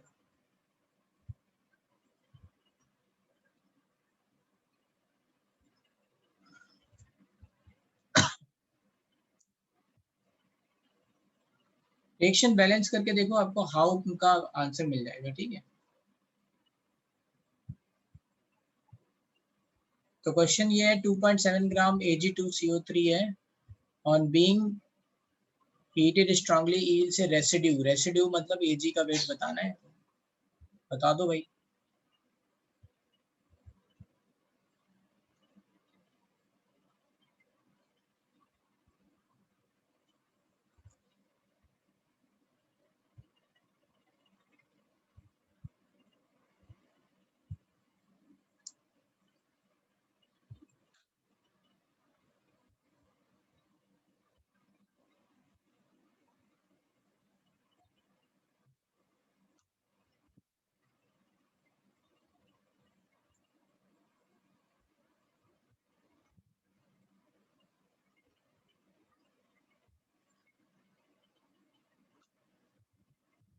Atomic mass of Ag is 108.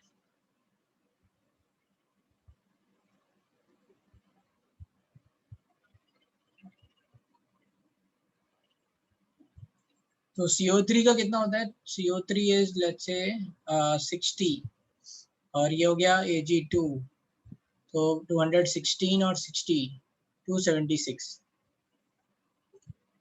तो इसमें स्टॉकियोमेट्री देख लो आप, 1 से 2 बन रहा है यहाँ पे, and then you can write 276 gram से बनेगा आपका 216 ग्राम, ठीक है। ये रिलेशन आ गया 276 ग्राम से 216 ग्राम।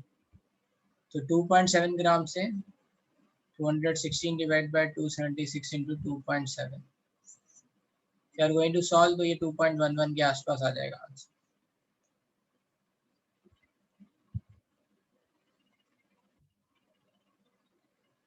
चलो बताओ भाई 51, जल्दी जल्दी, जितना जल्दी करोगे ना सॉल्व। अभी समझ में आ रहा है? लेट्स री लॉन्चिंग अ पोल। मूल कौन से समझ में आ रहा है? से यस नो। जो लोग नो बोल रहे थे उनके लिए पोल है ये मेन।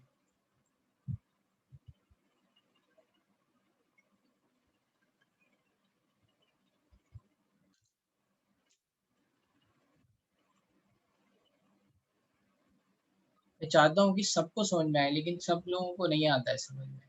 सर 2-4 बच्चे ऐसे फिर भी निकल जाते हैं तो इनको नहीं आ रहा है।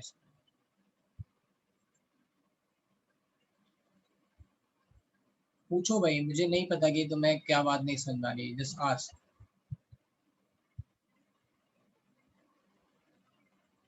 Yes we can balance a reaction using fraction. फिर आप चाहो तो कंप्लीट रिएक्शन लिख सकते हो। Sir, just now you said that metals have affinity with oxygen. So whenever it is given in question that a metal is being burnt, then we don't have to react it with O2 like you did in previous question. क्यों? Sir, If metal is burned, that means the metal is going to react with oxygen, na? Sir, but बनाएगा।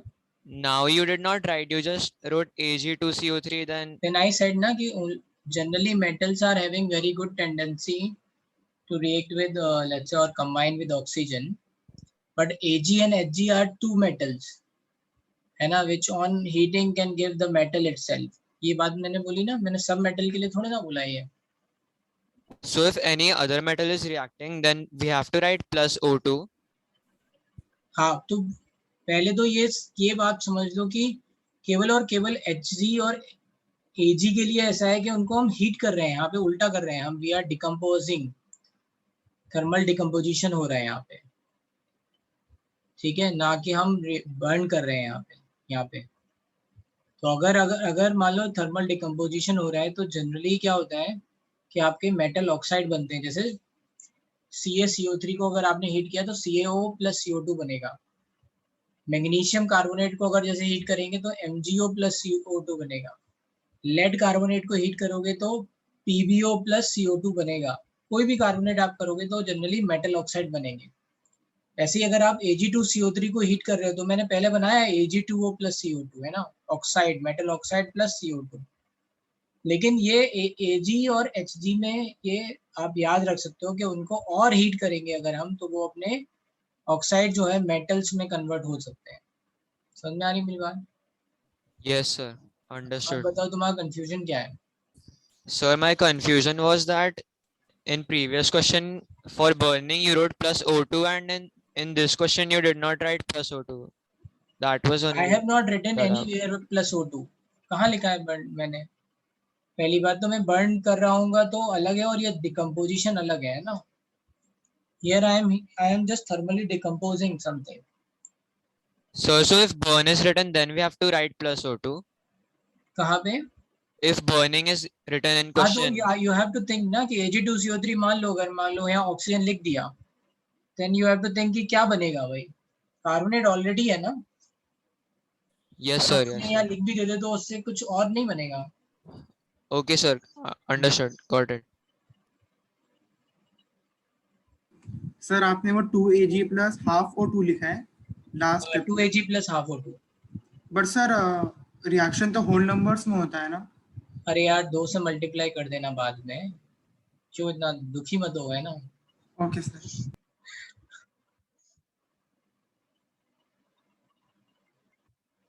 ठीक है, चलो अभी यहाँ पे question number 51।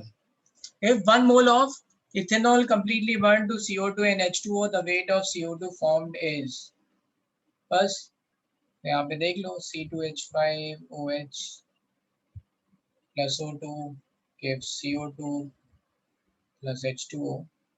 और इन्होंने कुछ और पूछा नहीं है, वेट ऑफ CO2 पूछा है, तो हमें पूरा बैलेंस करने की जरूरत नहीं है, केवल कार्बन बैलेंस करके भी काम हो सकता है।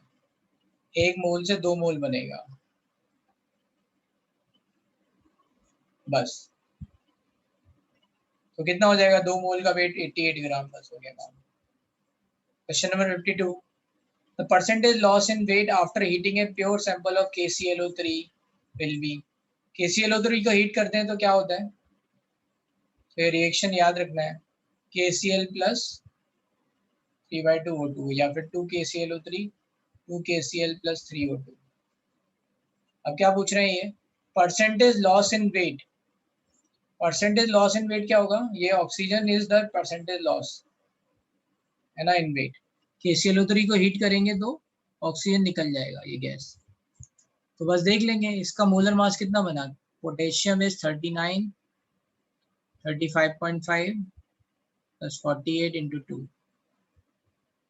122.5 इंटू 2 245 ग्राम। ठीक है, 245 ग्राम में कितना लॉस हो गया ये, और O2 इज ओवर हियर, ये कितना हो गया 32 इंटू 2 96 डिवाइड बाय 245 इंटू 100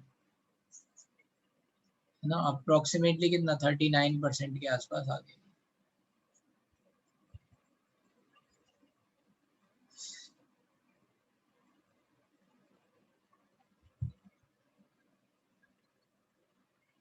ठीक है, तो अब ये calculate the weight of iron, ये आप कर लोगे, ये तो डायरेक्ट है। चलते हैं अब यहाँ पे, ठीक है, कोई दिक्कत यहाँ तक?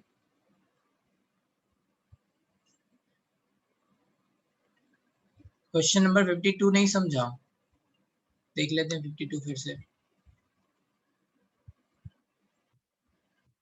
52 में उन्होंने बोला है percentage loss in weight after heating a pure sample. So when we are heating let's say KClO3, तो कुछ मास O2 के फॉर्म में निकल जा रहा है, वही तो उसका लॉस होगा, percentage loss. So you just have to calculate how much oxygen is, let's say कितना परसेंटेज है मतलब KClO3 का, that's it. And question number 51 में कुछ नहीं था, आपको ये इथेनॉल बर्न कर रहे हैं, CO2 बना रहे हैं, you just have to balance for CO2 only. चाहो तो पूरी रिएक्शन बैलेंस कर लो फिर सॉल्व कर लेना. तो ये मुझे पता है कि यहाँ C2H5 है तो यहाँ पे C2 2 है तो यहाँ पे क्या लिखना पड़ेगा 2CO2 कार्बन बैलेंस करके, and then you can solve.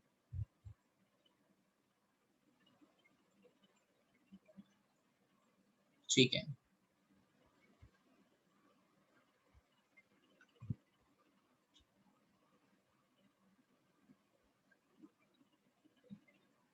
चलो अभी 1 मिनट 55 सॉल्व करो.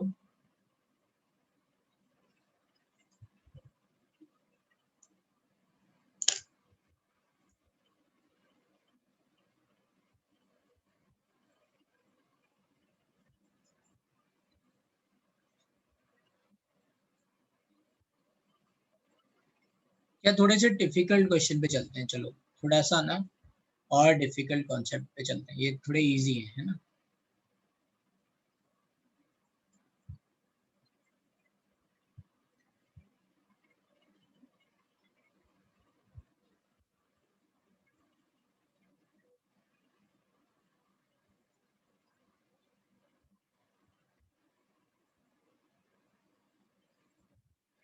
अब इसको बोलते हैं नेक्स्ट पार्ट जो आता है वो है मिक्सचर एनालिसिस, है ना. मिक्सचर एनालिसिस पे आ जाते हैं. इसमें फॉर्मूला नहीं है, बेसिकली क्वेश्चंस में टाइप्स हैं, तो बहुत सारे ऐसे टाइप्स आ सकते हैं. अभी हमने 2-3 टाइप करे हैं जैसे, है ना, और बहुत सारे और टाइप भी हैं तो आएंगे उन पे एक एक करके.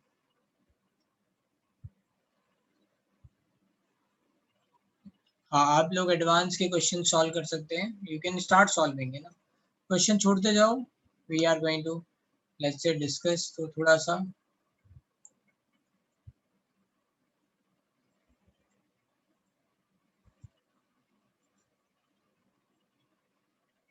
चलो अब थोड़ा सा और आगे चलते हैं. जैसे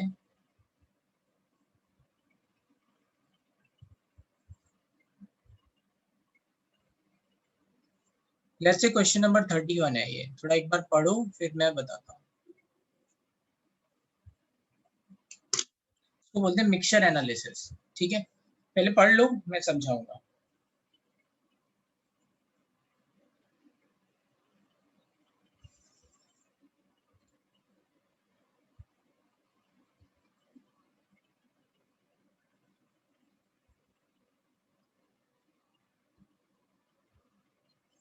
पढ़ लिया सबने?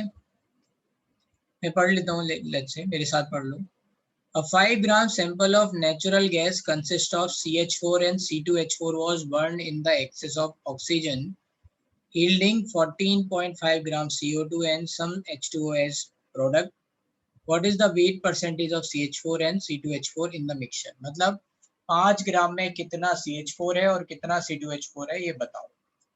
ठीक है, इस तरह के क्वेश्चंस को बोलते हैं mixture analysis type of questions. तो इनमें हम बात कर लेते हैं.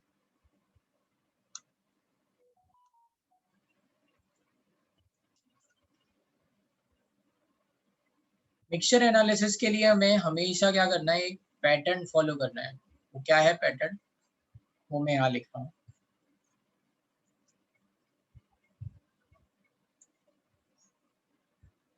कि पहले आप क्वेश्चन को अच्छे से एक्सप्लेन कर लो, है ना, रफ में. तो आपने यहाँ पे एक मिक्सचर बना लिया.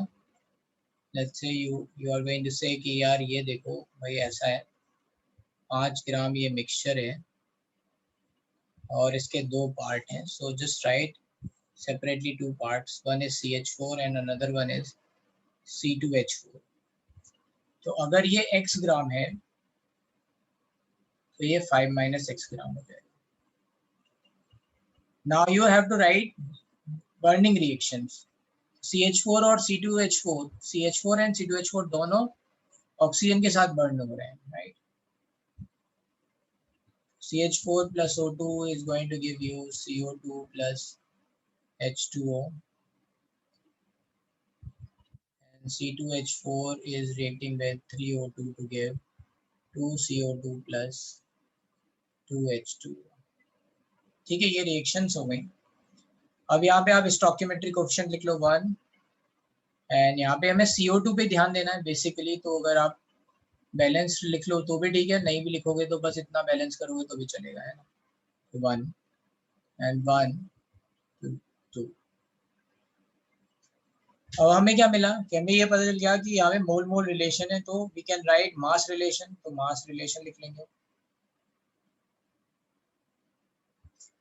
इसके 1 मोल मतलब 16 ग्राम से कितना बनेगा 44 ग्राम। तो x ग्राम से कितना बनेगा 44/16 x। सिमिलरली यहाँ पे मास रिलेशन क्या हो जाएगा,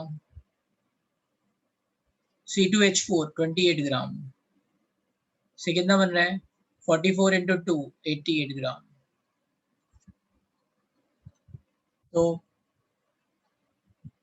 1 ग्राम से कितना बनेगा 88 डिवाइड बाय 28, एंड 5 - x ग्राम से कितना बनेगा 88 divide by 28 × 5 - x। Just solve it. 4 से अगर करेंगे तो, या फिर हाँ, तो ये 7 और ये 22, और इधर 4 से करेंगे तो ये 11x/4 प्लस।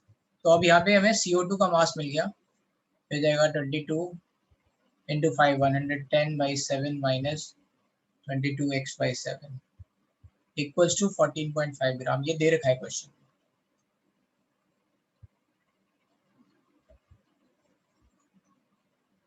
बस अब आपको x की वैल्यू निकाल लेनी है, बस इतना ही आपका काम है। ये हो गया 110/7, और ये हो जाएगा आपका लेट्स से 28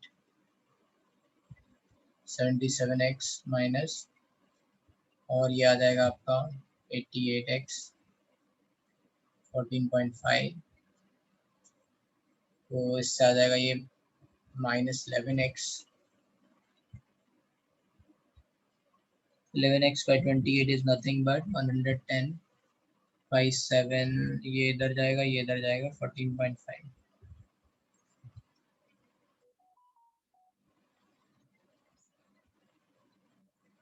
तो 29/2 लिख लेते हैं, 14 हो गया।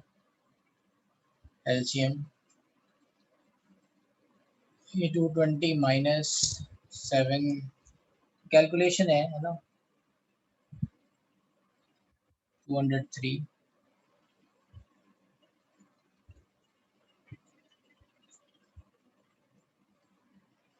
इससे आ जाएगा ये कितना 17।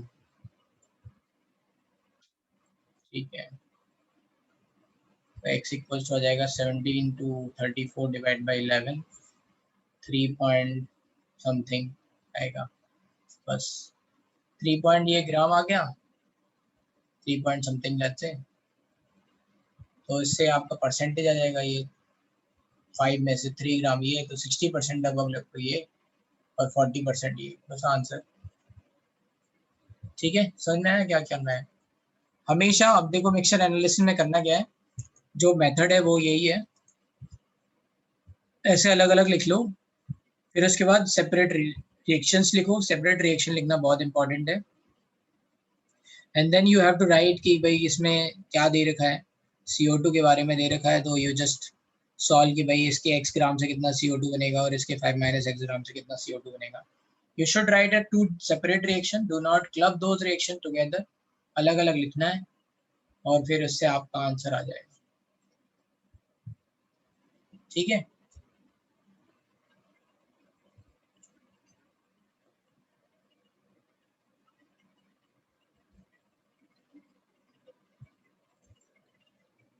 चलो भाई ये 35 ऐसे ट्राई करके देखो, क्वेश्चन नंबर 35।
ऑब्वियसली कैलकुलेशन है इन सब पार्ट में, तो आपको जितना जितना ज़्यादा सॉल्व करोगे उतना आपको आसान रहेगा, ठीक है।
चलो मैं करूं या फिर आ रहा है भाई?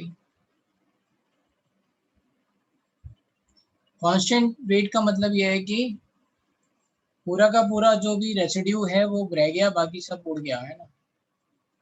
जितना भी गैसेस थी सारी की सारी उड़ गई।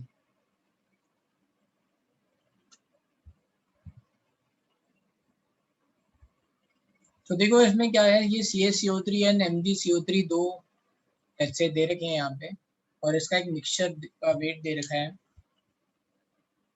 सो यू कैन से ये हो गया CaCO3 एंड ये हो गया MgCO3। मान लो ये x ग्राम है तो ये 1.84 माइनस x ग्राम आ जाएगा। Heated to a constant weight, the constant weight of residue was 0.96 ग्राम, ठीक है। अब यहाँ पे क्या होगा, CaCO3 को हीट करेंगे तो ये बनाएगा CaO प्लस CO2, और MgCO3 को अगर हीट करेंगे तो ये बनाएगा MgO प्लस CO। तो बस स्टोइकियोमेट्रिक कोफिशिएंट क्या है, 1 मतलब 100 ग्राम से क्या होगा, 56 ग्राम होगा। तो x ग्राम से कितना होगा, 0.56 है ना, या 56/100 ले लेंगे, 100 इंटू एक्स। ये रेसिड्यू है, बाकी ये गैस है। सिमिलरली यहाँ पे स्टोइकियोमेट्रिक कोफिशिएंट क्या है, 1 इसका मतलब कितना है, 60 प्लस 24 84 ग्राम से 40 ग्राम है। तो बस 1 ग्राम से कितना हो जाएगा, 40/84, तो 1.84 माइनस एक्स से कितना हो जाएगा, 40/84 इंटू 1.84 माइनस एक्स। और इन दोनों का मास, रेसिड्यू का मास कितना दे रखा है इन्होंने, they are given 0.96 ग्राम। तो 56/100 x plus 40/84 1.84 minus x equals to 0.96 ग्राम।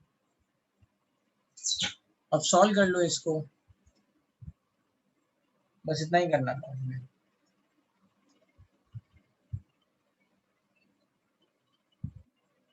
ठीक है,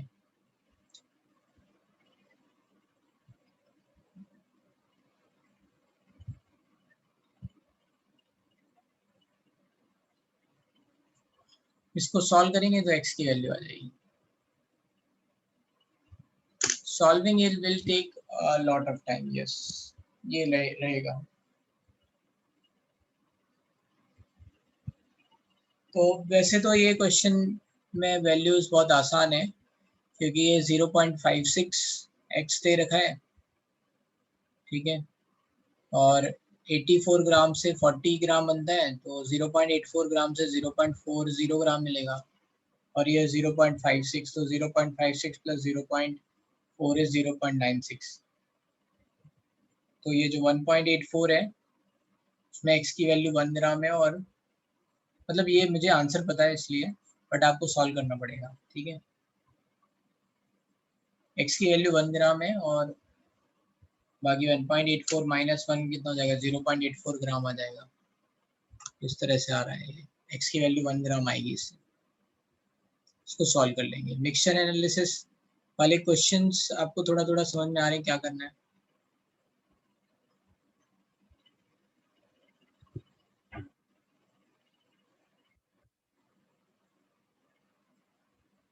ठीक है, तो आज के लिए इतना ही रखते हैं, ठीक है। नेक्स्ट क्लास में आपको पढ़ाएंगे POC, है ना, POAC, principle of atomic conservation, and will talk about ये रिएक्शन इन सीक्वेंस, जैसे यहाँ पे दे रखा है ये, है ना, रिएक्शन इन सक्सेशन टाइप, इनके बारे में बात करेंगे। तो ऐसे छोटे छोटे केसेस करते जाएंगे तो उससे हो जाएगा।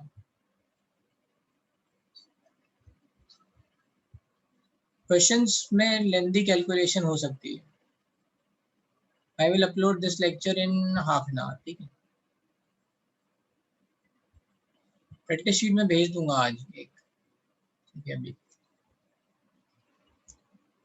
रिमेनिंग पीपल कैन लीव, जिनको डाउट है वो रुक सकते हैं। हाँ हेलो सर। सर वो 35th क्वेश्चन एक बार दिखा सकते हो क्या? कौन सा सर? जो सोल्यूशन आपने लिखा है ना आपके नोट्स में, वो 35th क्वेश्चन का। 35th क्वेश्चन दिखाना है या फिर सॉल्यूशन? सोल्यूशन दिखाना है सर।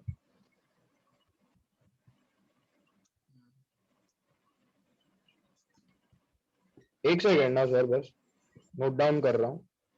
नहीं, अभी कोई आप लोगों को बेटा ये होमवर्क यही है कि आप 44 तक पहले दिए थे हमने और 26 तक दिए थे शायद questions. Now you can start solving further more, थोड़ा और आप आगे बढ़ के क्वेश्चन सॉल्व कर सकते हो। कंसंट्रेशन टर्म्स यहाँ पे लिखे हुए उनको छोड़ देना, अभी बहुत सारे टाइप के क्वेश्चंस हैं।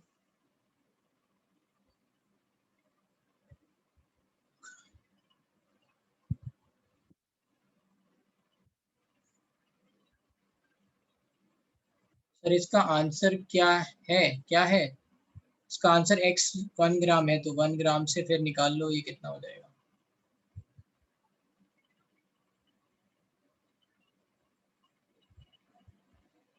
मैं ऐसा करता हूँ, एक मिनट, आपको सॉल्यूशन भी भेज देता हूँ इसकी बुकलेट के।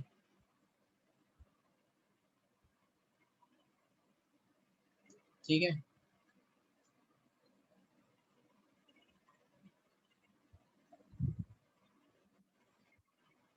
बोलो। सर ऐसा कंपलसरी नहीं है ना कि क्वेश्चन में हर बार रिएक्टेंट्स और प्रोडक्ट्स दिए रहेंगे, ऐसा कंपलसरी नहीं है ना? नहीं, कंपलसरी नहीं है। तो हमें मतलब वो रिएक्शन सॉल्व करके मतलब प्रोडक्ट्स आपको निकाल क्या के। करना है, आपको बेसिकली जितना हो सके उतनी प्रैक्टिस करनी है। जितनी ज़्यादा रिएक्शन देख लोगे उतना आपको कॉन्फिडेंस बन जाएगा। और इसका कोई तरीका नहीं है, इसका कोई ऐसा शॉर्टकट नहीं है कि इतने सारे कर लेंगे तो फिर हमें आ जाएगा, ऐसा ज़रूरी नहीं है, ठीक है। Okay sir, thank you sir.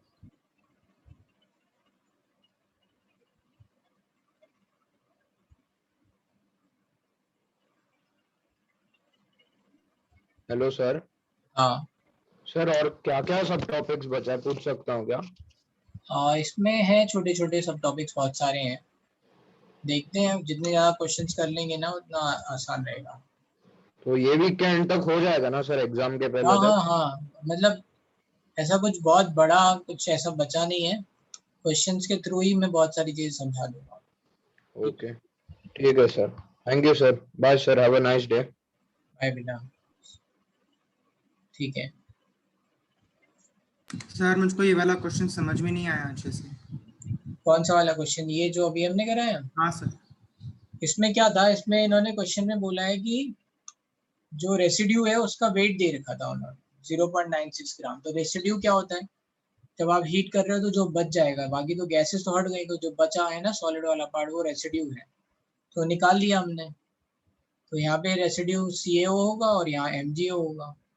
कितना कितना होगा वो निकाल लिया, एक रिलेशन हमें पता है ना, मास रिलेशन से।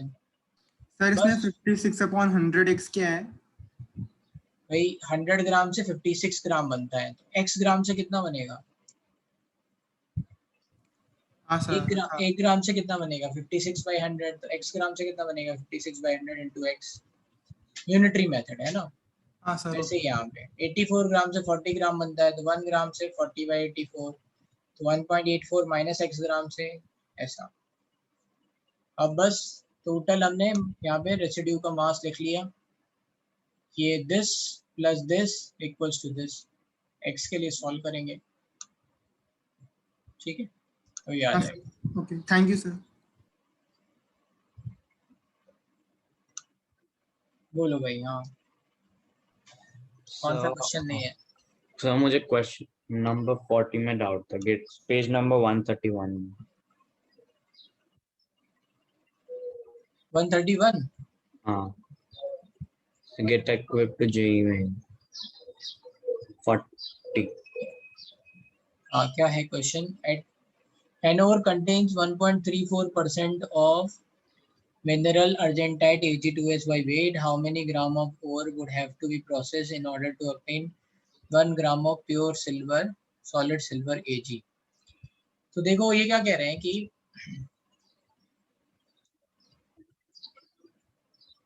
an ore contains 1.34% of mineral argentite, ठीक है, मतलब कोई भी ओर है उसके 100 ग्राम में केवल 1.34 ग्राम जो है वो Ag2S है। Yes sir. ठीक है। हाँ। How many gram of this ore would have to be processed in order to obtain? तो ये कह रहे हैं बताओ 1 ग्राम Ag निकालने के लिए इसके कितने ग्राम लेने पड़ेंगे। तो 1.34 ग्राम में कितने ग्राम Ag हो सकता है, निकाल सकते हैं। हाँ यस, है ना, तो हम बोल सकते हैं इसका कितना है, ये है 108 into 2 216 और ये कितना होता है 32। तो 216 ग्राम होगा आपका 248 ग्राम। 1.34 ग्राम में कितना हो जाएगा 216 248 into 1.3 है ना, 248 into 1.34 ग्राम, ये आपका आ गया है ना। यस वैल्यू है ना, इससे आप ये निकाल लोगे कितना Ag आया इसमें। ठीक है, ओके। अब आपको एक रिलेशन मिल गया, 100 ग्राम में इतने ग्राम है तो 1 ग्राम कितने में होगा, ऐसे करके निकाल लो। अच्छा ओके, ठीक है सर।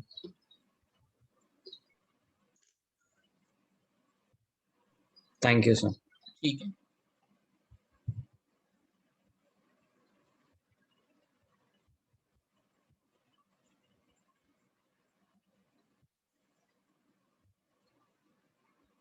यहाँ पे मिल रहा है आपको, है ना, ये कुछ ध्यान से देखोगे तो ये 2 ग्राम है ना, कितना हो जाएगा, आई थिंक कुछ कट भी जाना चाहिए था इसमें, जिस तरह का ऑप्शन है देख लेना चाहिए सॉल्व करके। ठीक है। हाँ सर, सर पीछे बी दिया आंसर 85.7। हाँ,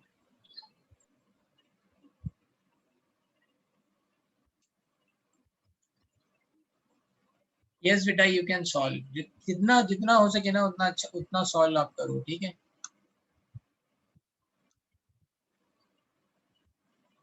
मैं सॉल्यूशन अभी भेज दे रहा हूँ आप लोगों को।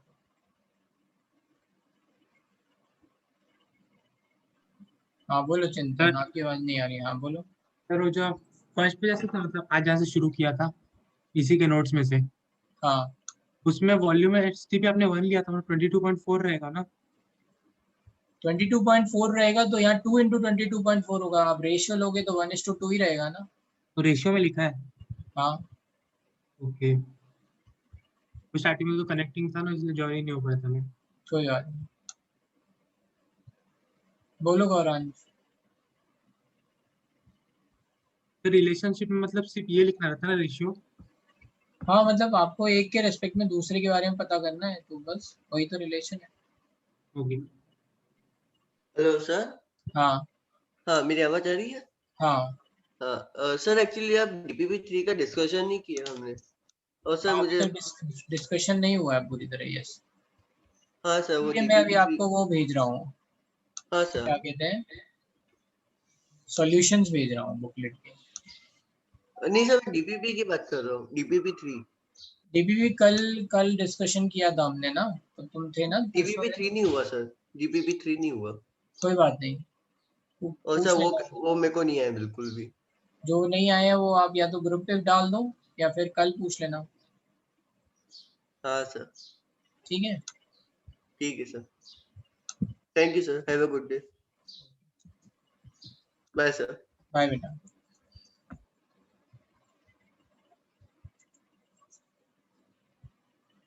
और किसी को कोई डाउट? चलें,